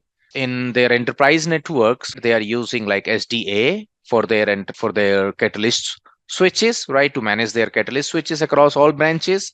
And then they are also using the SD-WAN to have the WAN connectivity between the remote sites. So you would find customers having all three solutions provided by Cisco. Okay. So it's not like customers will have only SD-WAN, or maybe they will have just SDA, or they will have ACI, or, don't make statements like only one solution can be implemented at one point of time. No, this is entire fabric actually. It can be a one fabric. It can be a one fabric for a customer. Like in data centers, they can implement ACI. In their enterprise network, they can implement SDA to manage their Catalyst switches, or their wireless infrastructure like WLCs and then Cisco access points. And of course, then for WAN connectivity between the remote sites and data center, they can rely on the SD-WAN. So a customer can have all these three technologies at same time. But during this training, we're going to focus only on the SD-WAN thing. That's where our focus would be during this training, right? So we're going to cover only SD-WAN. So In SD-WAN, as I told you, this is software defined wide area network, right? So remember that only when edge routers can be managed through the SD-WAN, only when edge routers. However, in latest version, which is 20.14, if I'm not wrong, Cisco has included one more feature, which is SD routing, right? They have also included one more feature now, which is called SD routing, which is also known as like software defined routing, where even if your router is not a managed router, even if your router is not participating in SD-WAN fabric, still you can manage that router using your vManage or your management plane. You can create the template from your management plane for those routers who are not participating in SD-WAN fabric. Like for an example, you simply wanted to implement OSPF or EICRP or maybe BGP, the traditional routing protocol you wanted to implement on the traditional routers. So that can be done. That can be done by the help of SD routing or software defined routing, right? So this is something new feature that Cisco has added recently in their latest version, right? But earlier, we were able to manage only WAN edge routers in SD-WAN technology, right? So only WAN edge routers will be our focus during this training. We will not speak about the switches. We will not talk about like the Catalyst switches or access point, nothing like that. Only WAN edge routers will be our focus of discussion during this training. And in fact, see, if you have got a data center, let me give you an example. Let's say you had a DC1. So obviously you are going to have the WAN edge routers over there. So this is your WAN edge router. This is your WAN edge router. Maybe this is router 1 and this is your router 2. In backend, you can have like firewalls, you can have Catalyst switches in data center, you can have Nexus switches or whatsoever. But at the end of the day, you must have the edge routers in your data center, which connects you to maybe internet service provider, right? And maybe the MPLS provider, right? So maybe both of the WAN edge routers are connected with ISP as well as connected with the MPLS provider. If you are using MPLS in SD-WAN, I mean, nobody is saying that you can't use MPLS or you don't use MPLS. You can still use MPLS. However, there is no such requirements anymore to keep utilizing the MPLS. And I will also come to that point as well. Now, if anybody having any questions, because these two routers are the WAN edge routers here in DC1, right? And then probably if you go to branch office, in branch office also, you might have the internet connections or maybe the MPLS also. So this is also known as like WAN edge router, because this router would provide you WAN connectivity. So at the branch level. So even at branches, you would have the WAN edge routers. So using SD-WAN, you are managing only WAN edge routers. Now behind a WAN edge router, if you have got a switch or maybe a firewall or maybe WLC or access point, you don't manage them, or maybe routers itself. So behind this WAN edge router, which is participating in SD-WAN fabric, behind that, if you have got some known SD-WAN routers, again, you cannot manage them through the SD-WAN. However, in 20.14, they have added a feature called SD routing, which I haven't tested so far. I haven't tested that feature by now, right? So I'm not sure that how it is going to work. But yes, they have added that feature now. Earlier, it was a big miss from Cisco, right? Because it was a router, but we were not able to manage that through the SD-WAN. So let me ask other peoples now. जो लोग हिंदी में comfortable है उनसे पूछ रहा हूँ कि जो एक्सप्लेन किया मैंने अभी तक उसमें किसी को कोई क्वेश्चंस कंसर्न्स तो do not hesitate to ask the questions please In data center, it's having the managed router. Not only data center but also the But in the MPLS also having, we'll say that it is also in the WAN edge router only. yeah, In absolutely. MPLS So wherever you are terminating the WAN connections, right? yes. Wherever you are terminating the WAN connection, whether it is a internet connection or MPLS connection, that router will be WAN edge router. Correct. Saurabh, I didn't understand this concept of SD routing. I mean, how what exactly it is? I mean, are you saying that additional? I mean, the traditional CE router देखो in MPLS नहीं double line. Traditional सी router को छोड़िए आप, है ना? हाँ एक router है जो कि SD-WAN में पार्टिसिपेट कर रहा है, राइट? ये ऐसे MPLS और इंटरनेट से कनेक्शन आया, ये एक वैनेज राउटर है जो SD-WAN में पार्टिसिपेट कर रहा है। उसके पीछे एक और राउटर लगा है जो हम्म कि SD-WAN में फैब्रिक में पार्टिसिपेट नहीं कर रहा है। It is A stand alone router. तो वो मैनेज नहीं कर सकते थे वी मैनेज से, बट अब SD राउटिंग आने से उसको भी मैनेज करना स्टार्ट कर दिया। उसके लिए भी टेम्पलेट बना सकते हो, उसके लिए कॉन्फ़िगरेशन पुश कर सकते हो आप। ओके, उसको वहां पे डिस्कवर कर सकते हैं, जो मैनेजमेंट सेंटर है वहां पे, राइट? आप ये बोल करेक्ट। रहे हो? Okay, but it will not take part in the fabric, in हाँ, the data plane. Obviously It will be just controlled by, stand alone yeah, device. okay. हाँ, हाँ, ये वैसा हो गया जैसे हम सिस्को के एनएमएस से किसी और वेंडर के इक्विपमेंट को मैनेज करते हैं, उस तरीके से हम इसको बोल सकते हैं, राइट? बट यहाँ पे ये सिस्को ही है। यस। कई बार ऐसा भी होता है ना, हम सिस्को से हुआवे को मैनेज कर लेते हैं, या हुआवे के इक्विपमेंट को सिस्को के एनएमएस में डिस्कवर कर सकते हैं, उस टाइप हाँ का। हाँ, okay, but just discovery part, nothing more than that. I mean वो अलार्म्स आएंगे। आपका वो आपके एक्सपीरियंस के बेसिस पे है, बट अभी जो ये SD राउटिंग कॉन्सेप्ट आया है इसमें आप कॉन्फ़िगरेशन कर सकते हो मैनेजमेंट प्लेन से। समझ रहे हैं आप?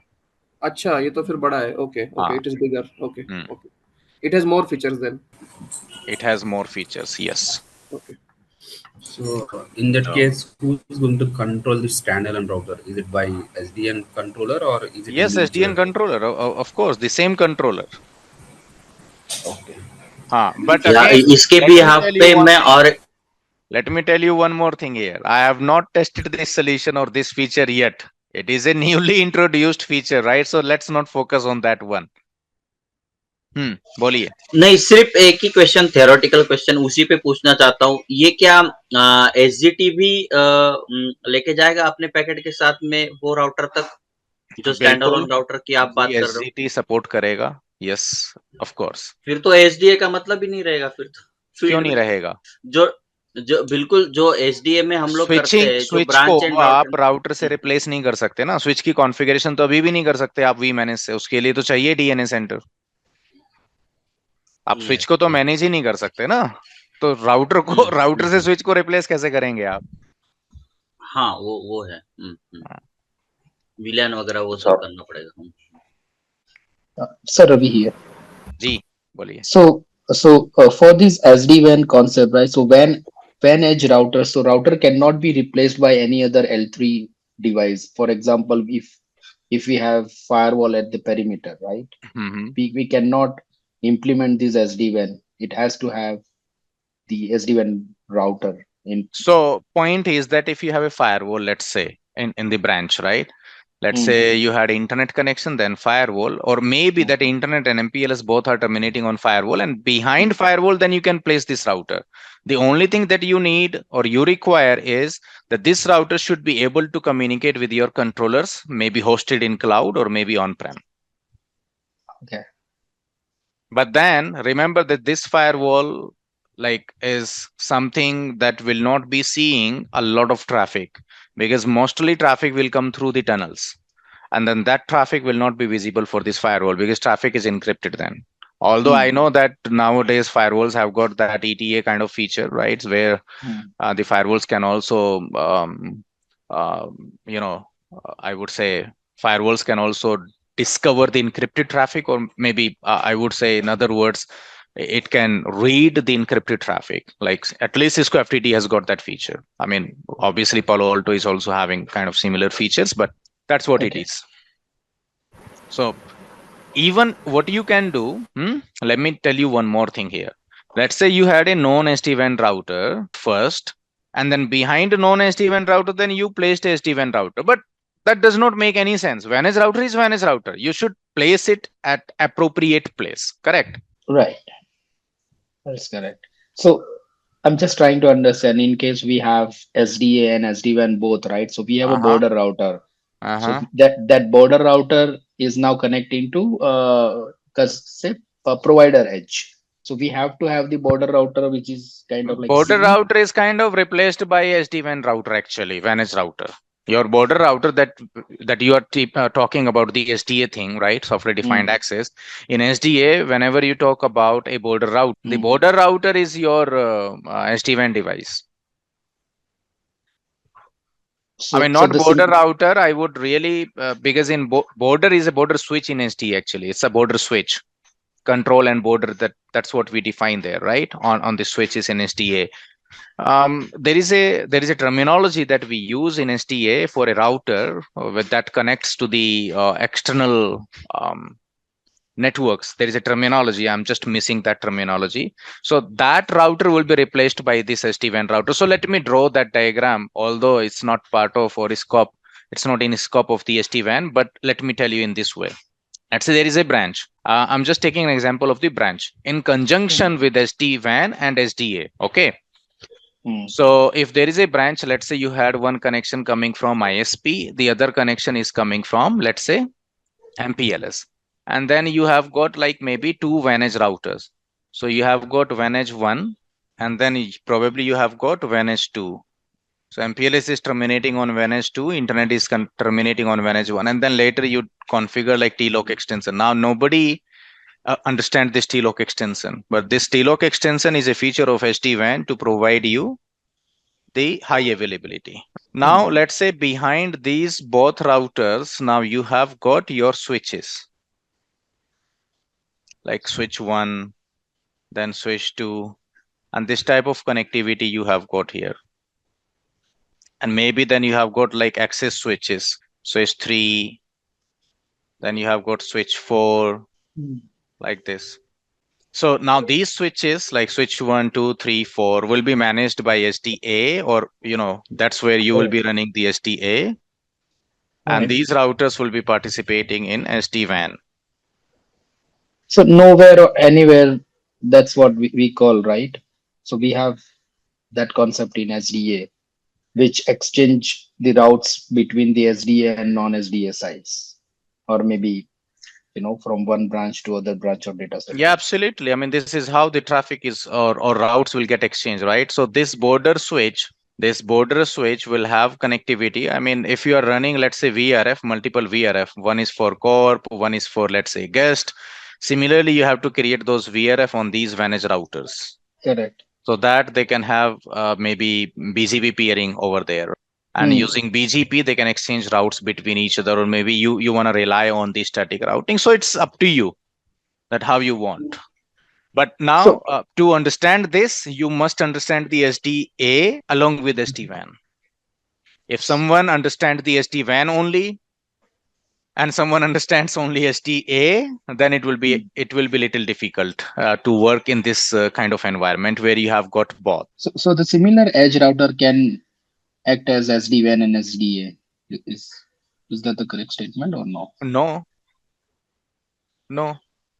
Because in SDA you are having your switches. See, it is a separate. You see, there is a separate set of devices which are participating in SDA and which are participating in SD-WAN. Just look at here. Only WAN edge routers are participating in SD-WAN, the WAN edge routers.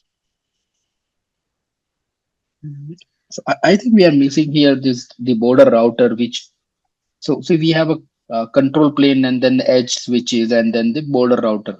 That border router is where we communicate between SDA, non-SDA site or SDA to data center, right? So that border router could be anywhere or external router, whatever we call it, however we have configured, right? So that border router has all the BGPs. I don't know, like what you are trying to say by border router. I think it's fusion router, in other words.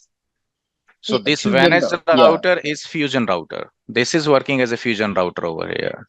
So if you talk about the SDA, and like if you are not really working on the SD-WAN thing, Ravi, if you're not working on SD-WAN thing, then you manage that fusion router manually. You go to that fusion router, you take the console access or through the SSH, and then you configure it manually. But if you are using SD-WAN, then your fusion router will be, if your fusion router is your WAN edge router, then you can manage it through the SD-WAN, right? You will be creating template on your management plane, and then you will be pushing out those configuration templates onto your fusion routers, or AKA WAN edge router. Let me tell you one more thing. ये अब आप mix मत करो SDA और SD-WAN को दोनों को, पहली बात. दूसरा, अगर मिक्स करने के ट्राई कर रहे हो ना, तो फिर SDA का थोड़ा सा आपको नॉलेज होना चाहिए. तीसरा, अगर इस सिनेरियो की बात करोगे तो ये जो फ्यूजन राउटर या जिसको मैंने वैनेज राउटर बोला है, ये राउटर यहाँ पे दो वीआरएफ के बीच में कम्युनिकेशन करा सकता है, प्लस एक्सटर्नल नेटवर्क को आपके एसडीए नेटवर्क से कनेक्ट कराएगा। यही फ्यूजन राउटर का रोल हो गया ना यहाँ पे। जो एसडीए के अंदर आप वीआरएफ बनाएंगे, वो वीआरएफ आपका ये वैनेज राउटर पे भी होंगी, similar VRF. So this is what you do. और ये आपके इसमें भी है क्वेश्चन, आई बिलीव सो। आपका जो एग्जाम्स वगैरह होते हैं ना सीसीआई के, उसमें सेम डायग्राम है, 100% सेम। यही कि आपके वैनेज राउटर्स हैं जो आप वी मैनेज से मैनेज करेंगे, उसके पीछे ये स्विचेस हैं जो आप डीनेक्स से मैनेज करेंगे, जहां एसडीए बिल्ड करोगे आप। ओके। ओके। तो ये फ्यूजन राउटर है। अब बॉर्डर जो आप बनाते हो ना, बॉर्डर स्विच होता है आई बिलीव वहां पे, if I am not wrong. Router भी हो सकता है बॉर्डर एसटीए के अंदर, बट आइडियली हम स्विच को बताते हैं कि it is a border router which connects our STA fabric with the external network. जो आप बोल रहे हो करेक्ट। ना बॉर्डर, हाँ वो बॉर्डर So वो that एसटीए का पार्ट होता है। तो वो बॉर्डर ये स्विच रहने वाला है कि border plus control plane, border okay. Plus control plane. Now Sanketesh. Yeah, sir. In this given diagram, where this SD routing will be enabled? No, I mean, there is no need to have the SD routing in place now, because now you're using the combination of SDA and SD-WAN, and there are no other additional routers which cannot be managed through the management plane. So if there are some additional routers in this diagram, then yes, you will be using that SD routing feature.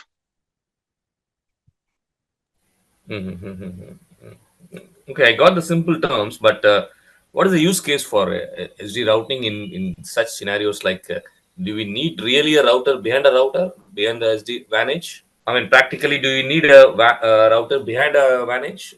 Yeah, absolutely. In many Oh, is cases, it? you would have that. Oh, okay. In many cases, you would have that, especially in data centers. You might see that you have got managed routers, and behind managed routers also you had some other routers which are participating in traditional routing. So if you want to manage them, then use the templates. Got it. Like beyond the vantage, you will have the core routing engines. Yes. Okay. Absolutely. But that's fine. But our SD-WAN solution is mostly for like branch networking, right? It focuses on branch Not only networking more. branch, but also the data center, because then if you don't implement SD-WAN in data centers, then how come your branch routers will have connections to your data center?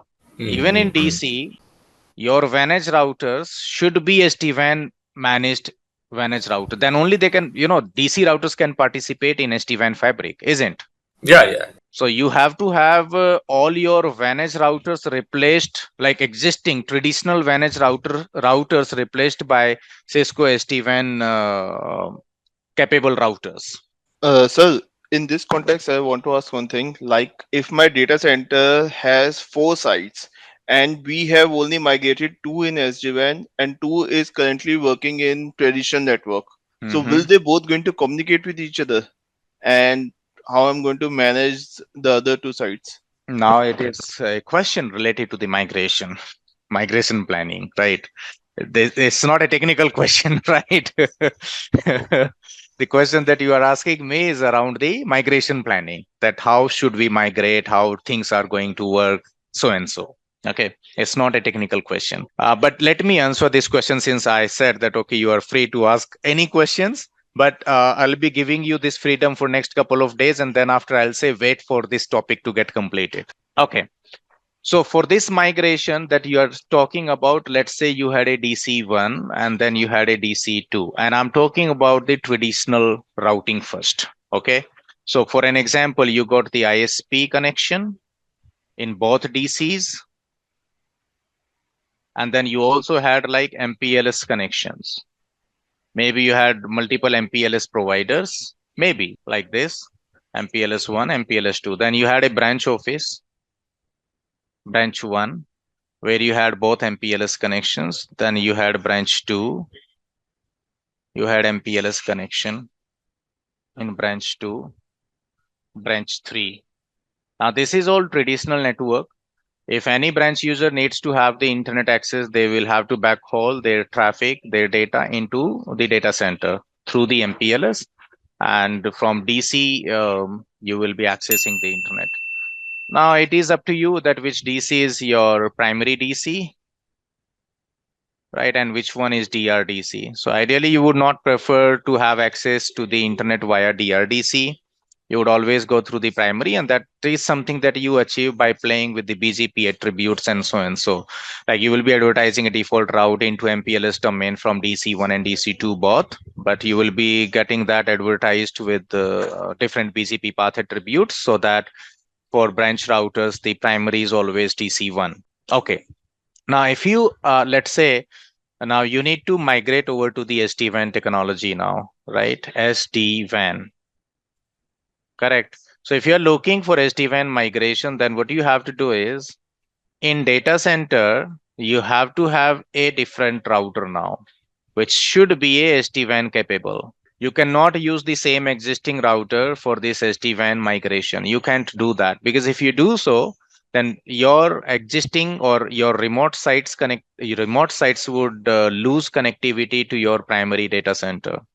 Or you could do one thing: if you don't have any extra router, then you have to play around like DR data center, that you go to DR data center first, you upgrade this router, and you convert this router in DC2 in DRDC, right? We are considering this DC2 as a DRDC. And this router, the managed router where your internet connection and MPLS connections are terminated, make it part of the SD-WAN. Like first you have to migrate your DRDC site over to the SD-WAN. So once you have migrated this over to SD-WAN, right?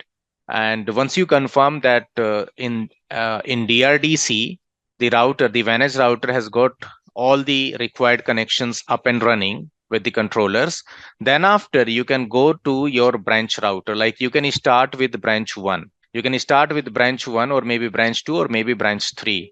So you can start with branch 1, right? So you can migrate your branch 1 from traditional to the SD-WAN. And since branch 1 is also connected with the DC2, right? So they can have their data plane connectivity easily. So now branch 1 would be connecting to data center 2. And then you can migrate branch 2. And in between, like let's say branch 1 was migrated over to SD-WAN, but branch 2 and 3 are still running on traditional. And if you want them to communicate with each other, so you know that DC and primary DC and DRDC, they are interconnected.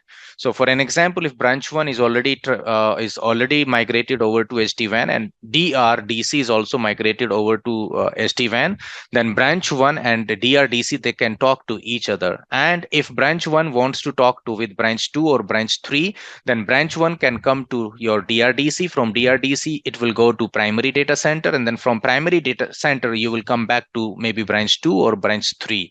So basically, there are many migration plans that you might follow or you want to follow. It is always better if you have got some additional routers that you could utilize for the purpose of migration.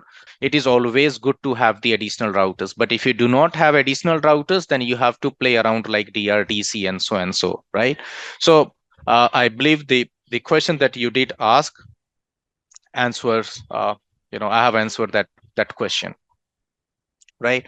So remember that if you are doing the migration for a brownfield network, then some of the branch, let's say, were already migrated over to SD-WAN, and some of the branches are still running on traditional. They can talk to each other, but via data center only. There is no other way. They can't talk to each other directly. So that's how you would have connectivity between the branches during the migration.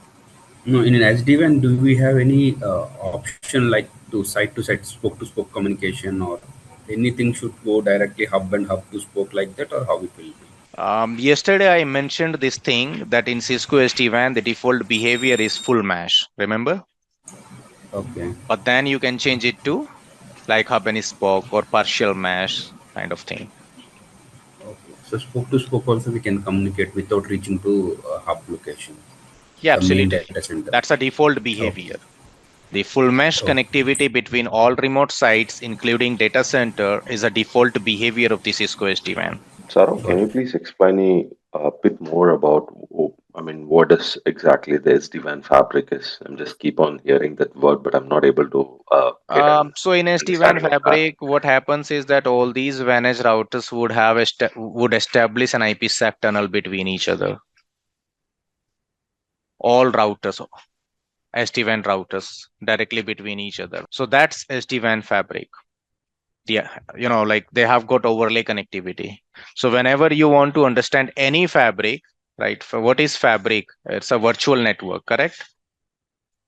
It's not a physical network, it's a virtual network. And in SD-WAN, how this virtual network is established, let's say you have got DC1, you have got DC2, and then you have got branch 1, then you have got branch 2, branch 3. So all these routers will establish like full mesh IPsec tunnel between each other, like this, like this. I think now all of them have IPsec tunnel connectivity in full mesh. So you should have underlay. Obviously, that's mandatory. If you have got underlay connectivity between your WAN edge routers, then obviously in SD-WAN, the overlay tunnels will get built automatically. These all IPsec tunnels will come up automatically, no matter which type of transport you are using, whether it is MPLS or internet. But all these WAN edge routers across all your sites will have full mesh IPsec tunnel, and that's exactly your fabric is. Does that make sense So now? here the branch office to Yep. DC1 it will be a overlay, and branch to branch it will be underlay like that. No, see, everywhere you have got underlay, everywhere you got the overlay. Now you need to understand the underlay and overlay terminology. The overlay is completely dependent over the underlay. If you don't have the underlay at any site, then how can we expect overlay to come up? So for an example, if you have got a branch 1 and then you have got a branch 2, let's assume that. And I don't know that how many of you have heard about the IPsec tunnel or GRE tunnel, right? So let's say you are looking to implement GRE tunnel or maybe IPsec tunnel or maybe DMVPN. No matter which type of technology you are implementing, but underlay is mandatory, isn't? Like first you should have connectivity between the branches using internet or maybe MPLS whatsoever. And then on top of that, you can build these tunnels, and that's overlay. Understood. So in similar way, the transport is still needed even in SD-WAN. But the another advantage that you got with SD-WAN is that you can simply replace your MPLS with internet connection. So like earlier, traditionally, we were heavily dependent over the MPLS type of connection, MPLS transport. We were heavily dependent on that.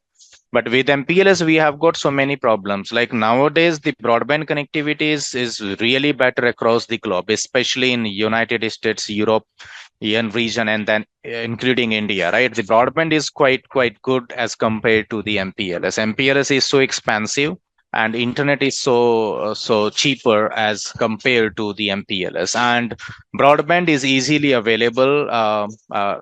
You know throughout any part of probably in most countries, but having MPLS available across the different parts of any country is very difficult. And at same time, MPLS also too much expensive. And also you do not get that much bandwidth with MPLS. Like if you go for the 100 Mbps of the bandwidth with MPLS connection, that is so expensive, so expensive. But at same time, if you are purchasing 100 Mbps for internet connectivity, then it is so cheaper, right? As compared to the MPLS. So any SD-WAN, like whether you utilize Meraki SD-WAN or Cisco SD-WAN, that gives you flexibility that you remove the MPLS, you replace MPLS with the internet, because all we want is, like for an example, you have got DCs, right? DC1 and then DC2, and then you're not using, let's say, MPLS at all. So you decided to have the internet connections from two different service providers like this, right, in both data centers. And similarly, you can plan out for your branches also, like internet connection from two different providers. So you can completely replace your MPLS, right? So branch 1, branch 2, Then probably you have got branch 3. So you got internet connectivity from both ISPs in branch 3 also. So you can simply replace your existing MPLS with these new internet connections, right? And again, internet is just going to work as an underlay, right? Now in SD-WAN, in Cisco SD-WAN, what happens is that using this underlay connectivity, using this internet, all these routers, all these managed routers, or all these sites, including data centers, would establish an IPsec tunnel on top of the internet connection. So your data can get exchanged between remote sites securely. And this IPsec tunnel comes up automatically. Like earlier, traditionally, we used to configure DMVPN. Remember? Like in Cisco, we had a concept of the dynamic VPN, and wherever we had internet connectivity across the remote sites, then we were heavily dependent over either DMVPN or IPsec tunnels. But now in SD-WAN, things are so easy. As soon as you migrate your sites from traditional to the SD-WAN, then it establishes the IPsec tunnel with all remote SD-WAN sites automatically. You don't define any pre-shared key. You don't configure any. You don't make any phase 1 configuration. You don't make any phase 2 configuration. Everything is taken care by the software. Everything is taken care by the controller. An IPsec tunnel would come up between the remote sites automatically, so that they can exchange the all sites, like all remote sites can exchange, can talk to each other in a secure manner, in a secure fashion. So that's the power of Cisco SD-WAN. Any questions now? When we build the IPsec tunnels, I Mm-hmm. mean, the fabric builds the IPsec tunnels automatically, right? So how Yes. it picks up the parameters, like does it have any default behavior, or it is Yeah, configurable, absolutely. or Yeah, absolutely. We have got the default parameters that are used by the SD-WAN as part of the IPsec tunnel, like what is going to be encryption algorithm, what is going to be hashing algorithm. Everything is predefined, right? And part of the template also, as part of the default configuration of the router also, right? So yes, it is already there. okay, So, nice. Saurabh, How about here, PSK?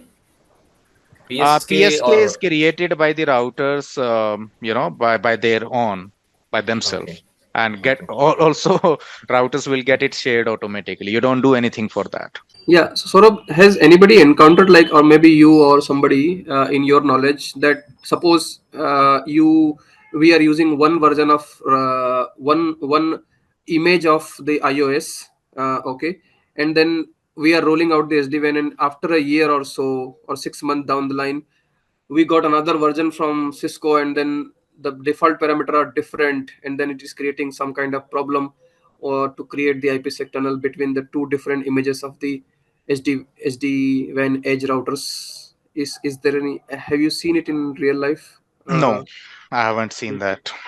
Okay. I So okay. haven't seen that because ultimately it's a part of the default configuration. So although if you are even if you are configuring, implementing different routers at different locations with a different OS version, the default configuration is still same. So any other questions? So now can we proceed further? So let's proceed further, and now let me take the help of PPTs, because if I keep discussing like this way, and we'll take the questions from there, and also we'll move forward as per the PPTs only. So just give me a sec. Let me open up my PPTs here. And those training PPTs are also available on your portal. Remember yesterday I displayed that where you can find those PPTs on your portal, training portal. Cisco Secure SD-WAN, I have already gone through the agenda, that which all topics we are going to cover. If somebody joined this session today only, then please refer the yesterday's video. It's already there on your portal. Go through that and you will get to know that which all topics we are going to cover during this training, how much time it will take, and so and so. Now, these are the labs that we are going to perform, right? You can also review this by your own, that which all labs we are going to perform, right? In total, it's around like 51 labs actually. And this is the lab environment that we are going to utilize to perform all of our labs. And you are also going to have access to the same lab. So as I told you yesterday, that you would get access to the labs and you will have to opt for one of the available slot. You will have to opt any of the slot, and then you will be provided with your credentials, the VPN credentials as well as the lab credentials. Once you have those, then you can have access to these labs. But remember that slots are available in 4 hours long window only. So the window that we decided for your lab access is for 4 hours, and it is 24/7 clock, like 8 to 12, 12 to 4, 4 to 8, 8 to 12, like that, right? You can opt the any of the slot which is offered by the management team, and then you can start having access to the lab. And I will explain you that how to access these labs. In fact, yesterday also I probably displayed you that how it will look like. Then SD-WAN solution overview, this traditional WAN, this is how the traditional WAN was. Like if you had two sites, you can see it here in this picture also. You have got internet connectivity, you have got maybe MPLS connectivity, right, between the remote sites. And ideally over the internet, you would configure the IPsec tunnel. You would build or you would configure the IPsec tunnel over the internet, and your primary connection would be MPLS. Just in case if MPLS goes down, then you will be utilizing this IPsec tunnel, right? This is how you used to perform that. And each router had its local management plane, it had its local control plane, and also it had local data plane, right? So management plane, control plane, and then data plane. So it has got everything locally on the router. So this is what we were using by now, or even a lot of customers are still using the same architecture. A lot of customers, right? So if anybody has any questions around this, around this traditional WAN, please go ahead and ask those questions. Okay, common business and IT trends. Now things are changing, right? A lot of things have got changed. Probably who started their career maybe 10 years back, and if they compare that time, that period of time with today's period of time or today's time, they will find a lot of changes have taken place. And what are those changes? More user requirements we are getting now every day. More and more applications are moving in the cloud, right? The SaaS has been introduced, like Office 365 is there, Dropbox is there, Box is there, Salesforce is there, Zoho CRM is there. So there are many services that are provided by the service providers as SaaS, software as service, right? Then we have got infrastructure as service, of course.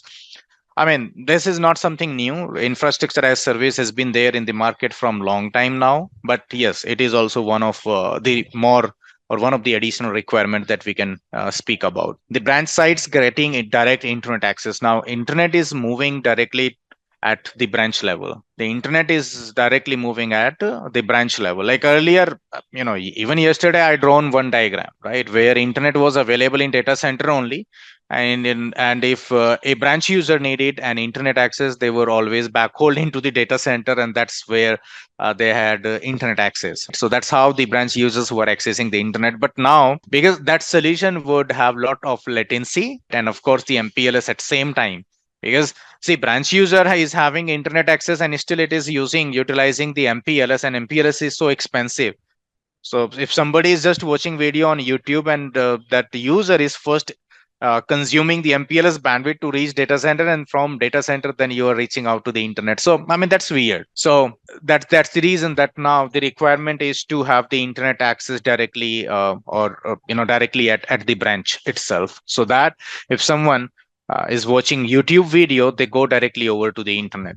So these all are the different requirements. And then not only direct internet access, but also now users would have a requirement to have access to the applications anywhere, from anywhere, at any point of time. So that's another requirement that users are having. So you can think of, like, you have guest type of user, then you have got IoT type of users, you have got branch users, you have got, let's say, like obviously you have the headquarters, you have got data centers, but also you got the concept of the multi-cloud. Your applications are hosted in data centers, like which is on-prem data center, but also your applications are hosted in multi-cloud. Also your applications, some of the applications are SaaS based applications, and then you at same time you have got infrastructure as service, right? So not only, because see, earlier the network was not that complicated. right? It was quite straightforward. Why? Because mostly applications were hosted in your on-prem data center. Like mostly customers used to have their on-prem data centers. Like there was no concept of having data centers like some applications hosted in on-prem DCs, and some applications are hosted in AWS cloud, right? And some of them are hosted in. Things are changing a lot. Earlier, we had all of the applications hosted in data center only, but now you would see that it's kind of distributed architecture that everyone is following nowadays. Like they have got some of SaaS based applications, right? Like Office 365. I don't know how many of you are using Office 365, right? Then you have got maybe some of your in-house applications, right, which are hosted in your own data centers only. But also you decided to host or to to deploy a couple of applications in cloud also, like inside infrastructure as service. So it's kind of like hybrid architecture that everybody is using. That's that. And at same time, like people are or the users are accessing internet directly from the branches, like direct internet access. That's a concept which is also supported by Cisco SD-WAN. But point is that you have got more user requirements, and now if you have got like that many requirements, and still if you are using the traditional networking or traditional type of connectivity, then it is very difficult to provide the wow experience for the end users. It's very difficult because still if you do not have direct internet access at the branch level, still you can have access to all of these applications. But then for SaaS, because SaaS based applications can be accessed through the internet directly, but then to access that SaaS based application, you need to go to, or you need to backhaul into DC first. If you are still using the traditional networking, so you have to backhaul into data center, and then from there you go to internet and have access to that SaaS based application. So that would add a lot of latency, and as a result users would not have the better experience. So just like Office 365, so you know that on your laptops nowadays, like most of you are work from home, at least you are in hybrid model, like for a few days you go to office, for a few days you work from home, right? So if you are doing work from home, I don't think that for Office 365 you need to log in onto your VPN. You just connect yourself with the internet, and then Office 365 starts working fine for you. Why? Because Office 365 is directly accessible through the internet. You don't really have to go through your own data center. But just imagine if you needed to connect with the VPN first to have access to your Office 365. Just imagine in that way, that first you have to connect through the remote access VPN, then connect your laptop to your corporate network, and then from your corporate network, which is your, let's say you are backhauled into DC, your remote access VPN is hosted in data center. So first you will go to your data center, and then from data center you will be having access to your Office 365. And just imagine that you are also making the Teams calls, the Microsoft Teams call. Now, if you're making Microsoft Teams call, then it is again difficult. I mean, if you are following the traditional way or traditional approach to connect with the SaaS-based applications. So there are many examples that I can, or there are many things that I can speak about. But yeah, these are the different requirements that with the time, the requirements for the users got changed. So WAN is evolving to manage a changing application landscape because more user requirements are coming up. More applications are moving in the cloud.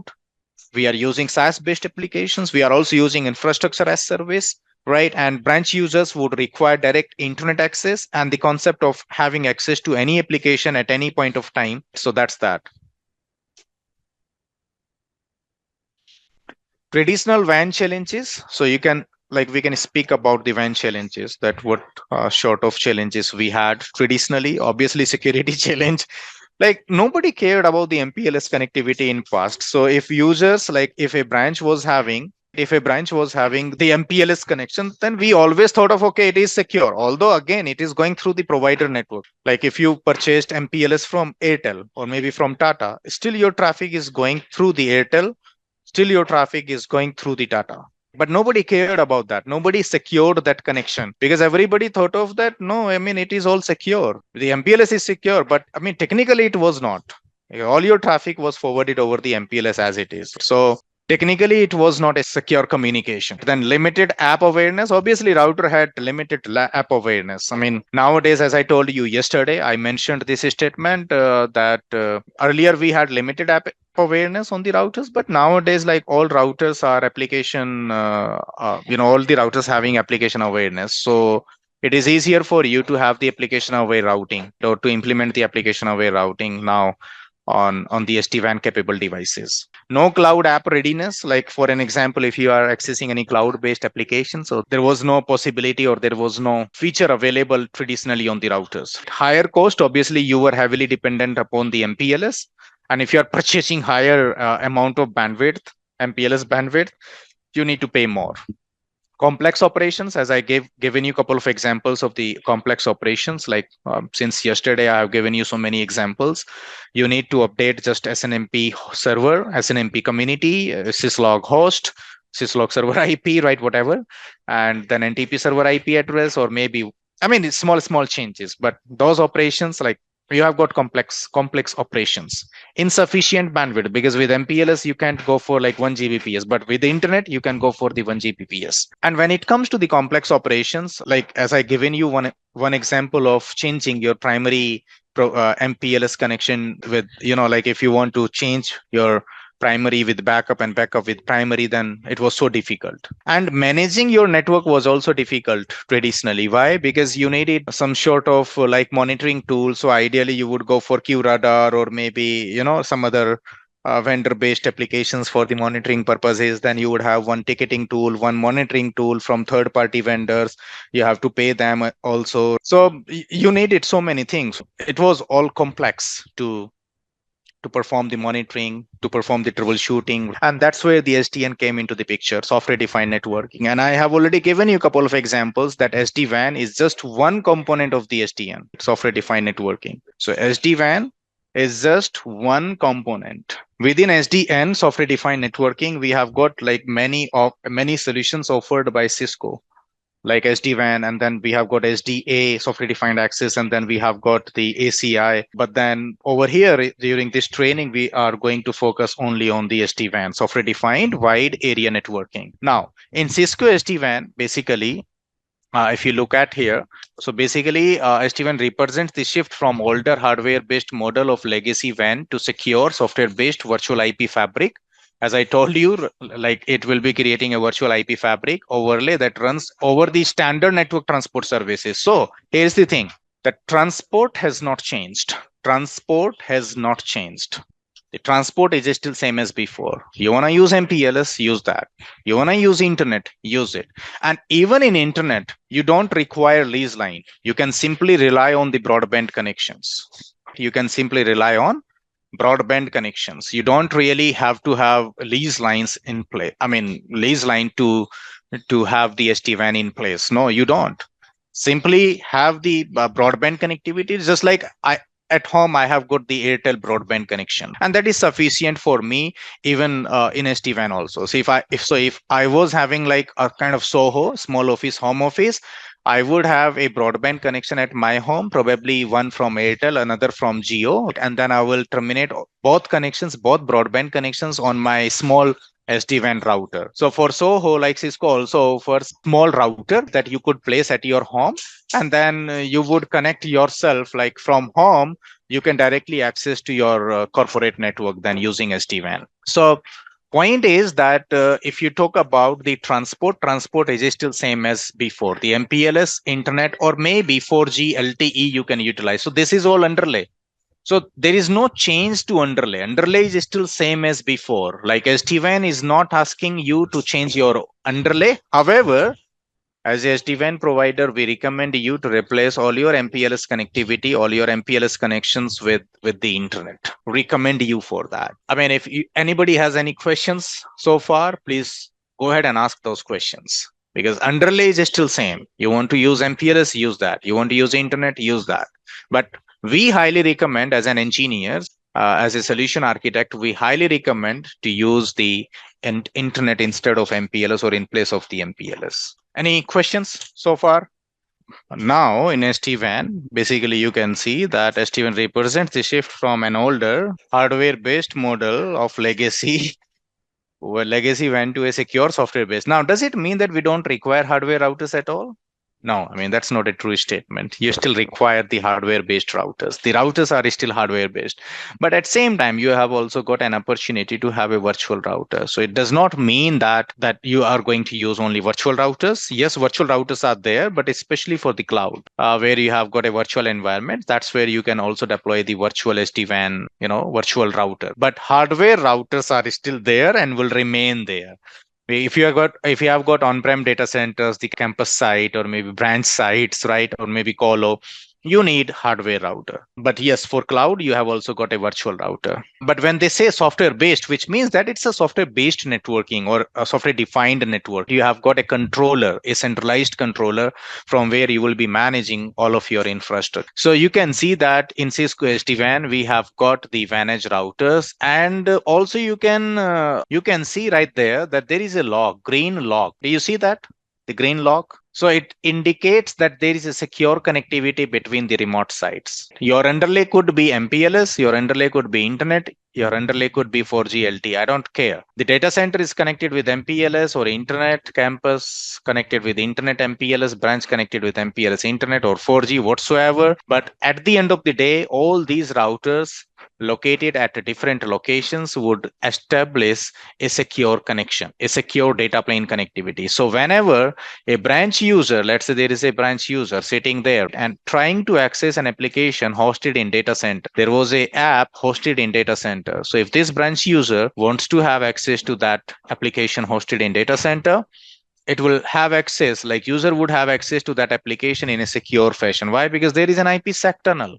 So it does not really matter for us if we are using MPLS or internet. In both cases, we are having a secure connectivity or a secure connection between the remote sites, between branch and the data center. So using that IPsec tunnel, branch user will come to your data center and will have access to this application over there.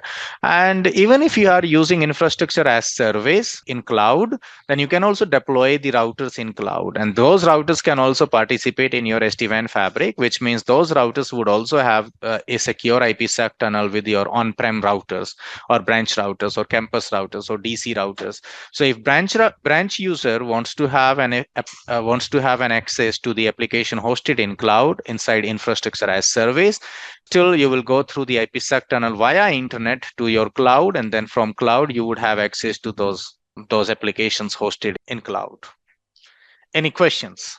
Now, apart from routers, like routers are still there, fine. But as I told you that this time the IPsec tunnels will come up automatically. You would be managing them from a centralized location.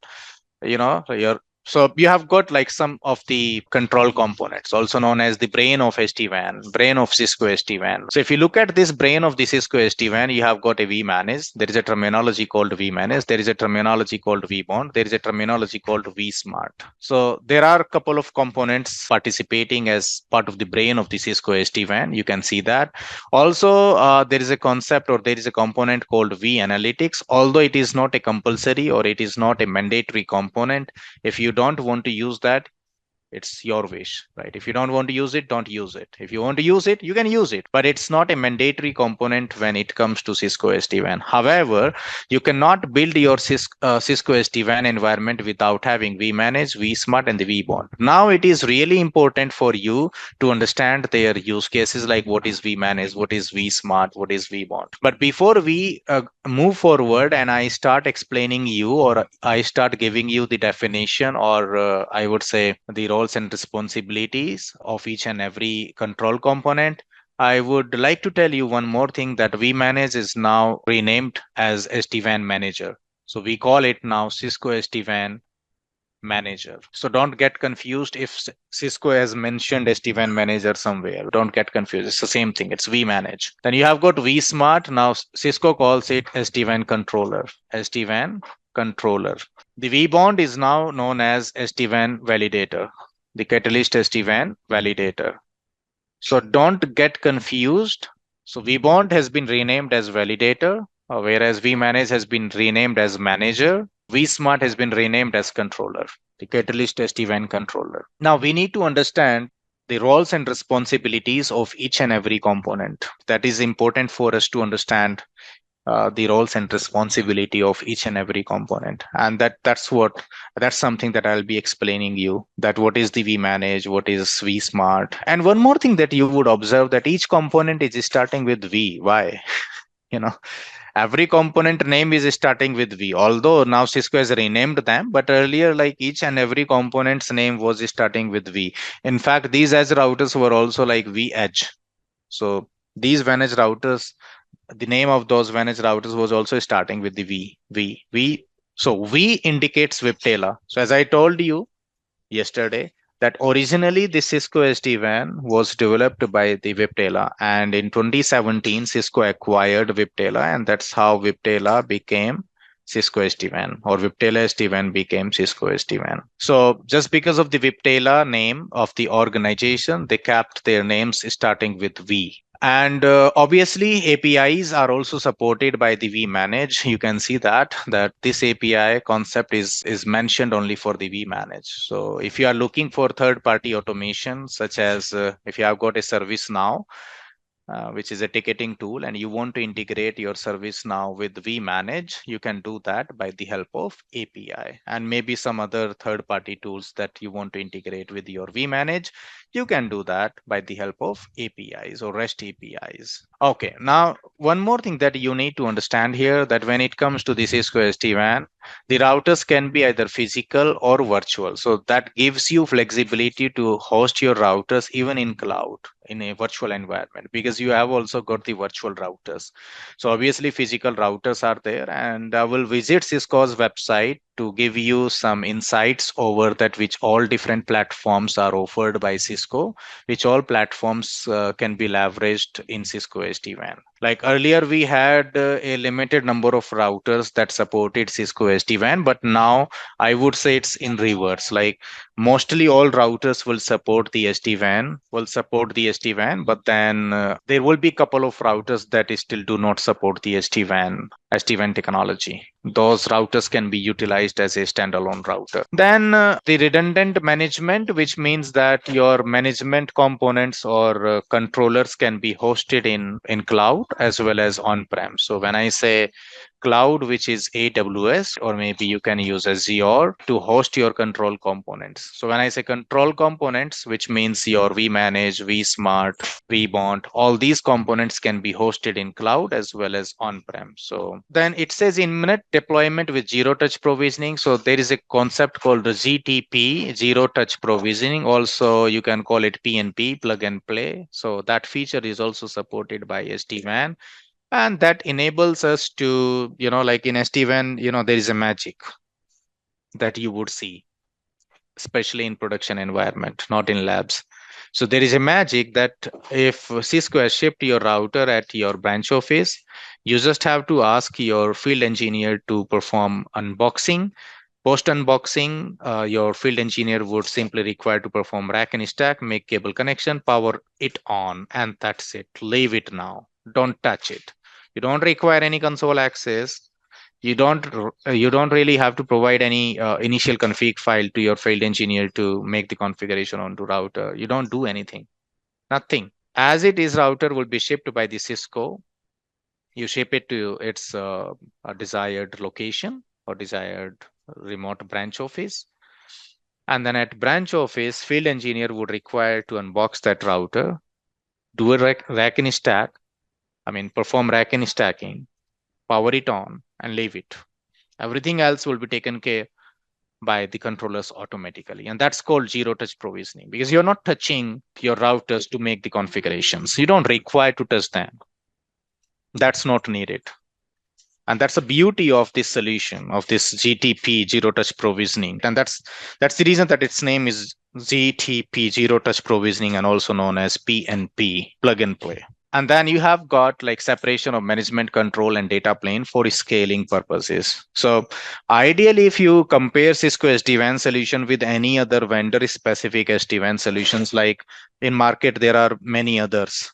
Like for an example, you have got Juniper SD-WAN, you have got a Silver Peak, which is from HP, and then you have got Velo Cloud from VMware. So, there are many, but mostly all of the SD-WAN vendors are having a centralized controller for everything. for management plane, for control plane, they have got a single component. Now the problem with that architecture is that if that goes down, then everything goes down. Your control plane goes down, management plane goes down. But Cisco is using distributed architecture where they have got a different component for management plane, different component for control plane, and different component obviously for data plane. So that reduces the risk, that in case if one of the component goes down, it does not affect the other component or other functionalities. So that's how the Cisco SD-WAN has been designed. You can compare this with Versa SD-WAN, because in Versa SD-WAN also they have got kind of distributed architecture, and then choice of topology with point and click. So as you were someone on this call had this question today, that is it possible to build like hub and spoke topology, partial mesh or full mesh? So yes, you can have your choice based on your requirement, right? Like choice of topology. Like you can like the default behavior of the Cisco SD-WAN is full mesh, as I told you, but then you can change the topology by simply clicking somewhere, like point and click at a couple of places, and then you are done. You can always change your topology based on your requirement. Flexible connectivity with any WAN technology. So if you want to use MPLS, fine. You want to use broadband access, use it. You want to use lease line internet connectivity, use that. You want to use satellite internet connectivity, use that. You want to use 4G LTE, use that. We don't care. Like as a SD-WAN technology, we are flexible with the underlay technology. So SD-WAN supports any underlay technology. You can use Metro Ethernet if you want, use it. Then also it supports secure segmentation. So yes, like for different purposes, you can have different type of segments. So for an example, if somebody says that, hey, I have got a corporate users, I want a separate network for corporate users, and then for guest I to have a separate network, and for PCI compliant network, or maybe for HIPAA compliant network, I have to have a separate or a separate network, right? So yes, you can do that by the help of VPNs, also known as VRF. So we will be using VRF. Like using VRF is mandatory in Cisco SD-WAN. It's not an optional thing.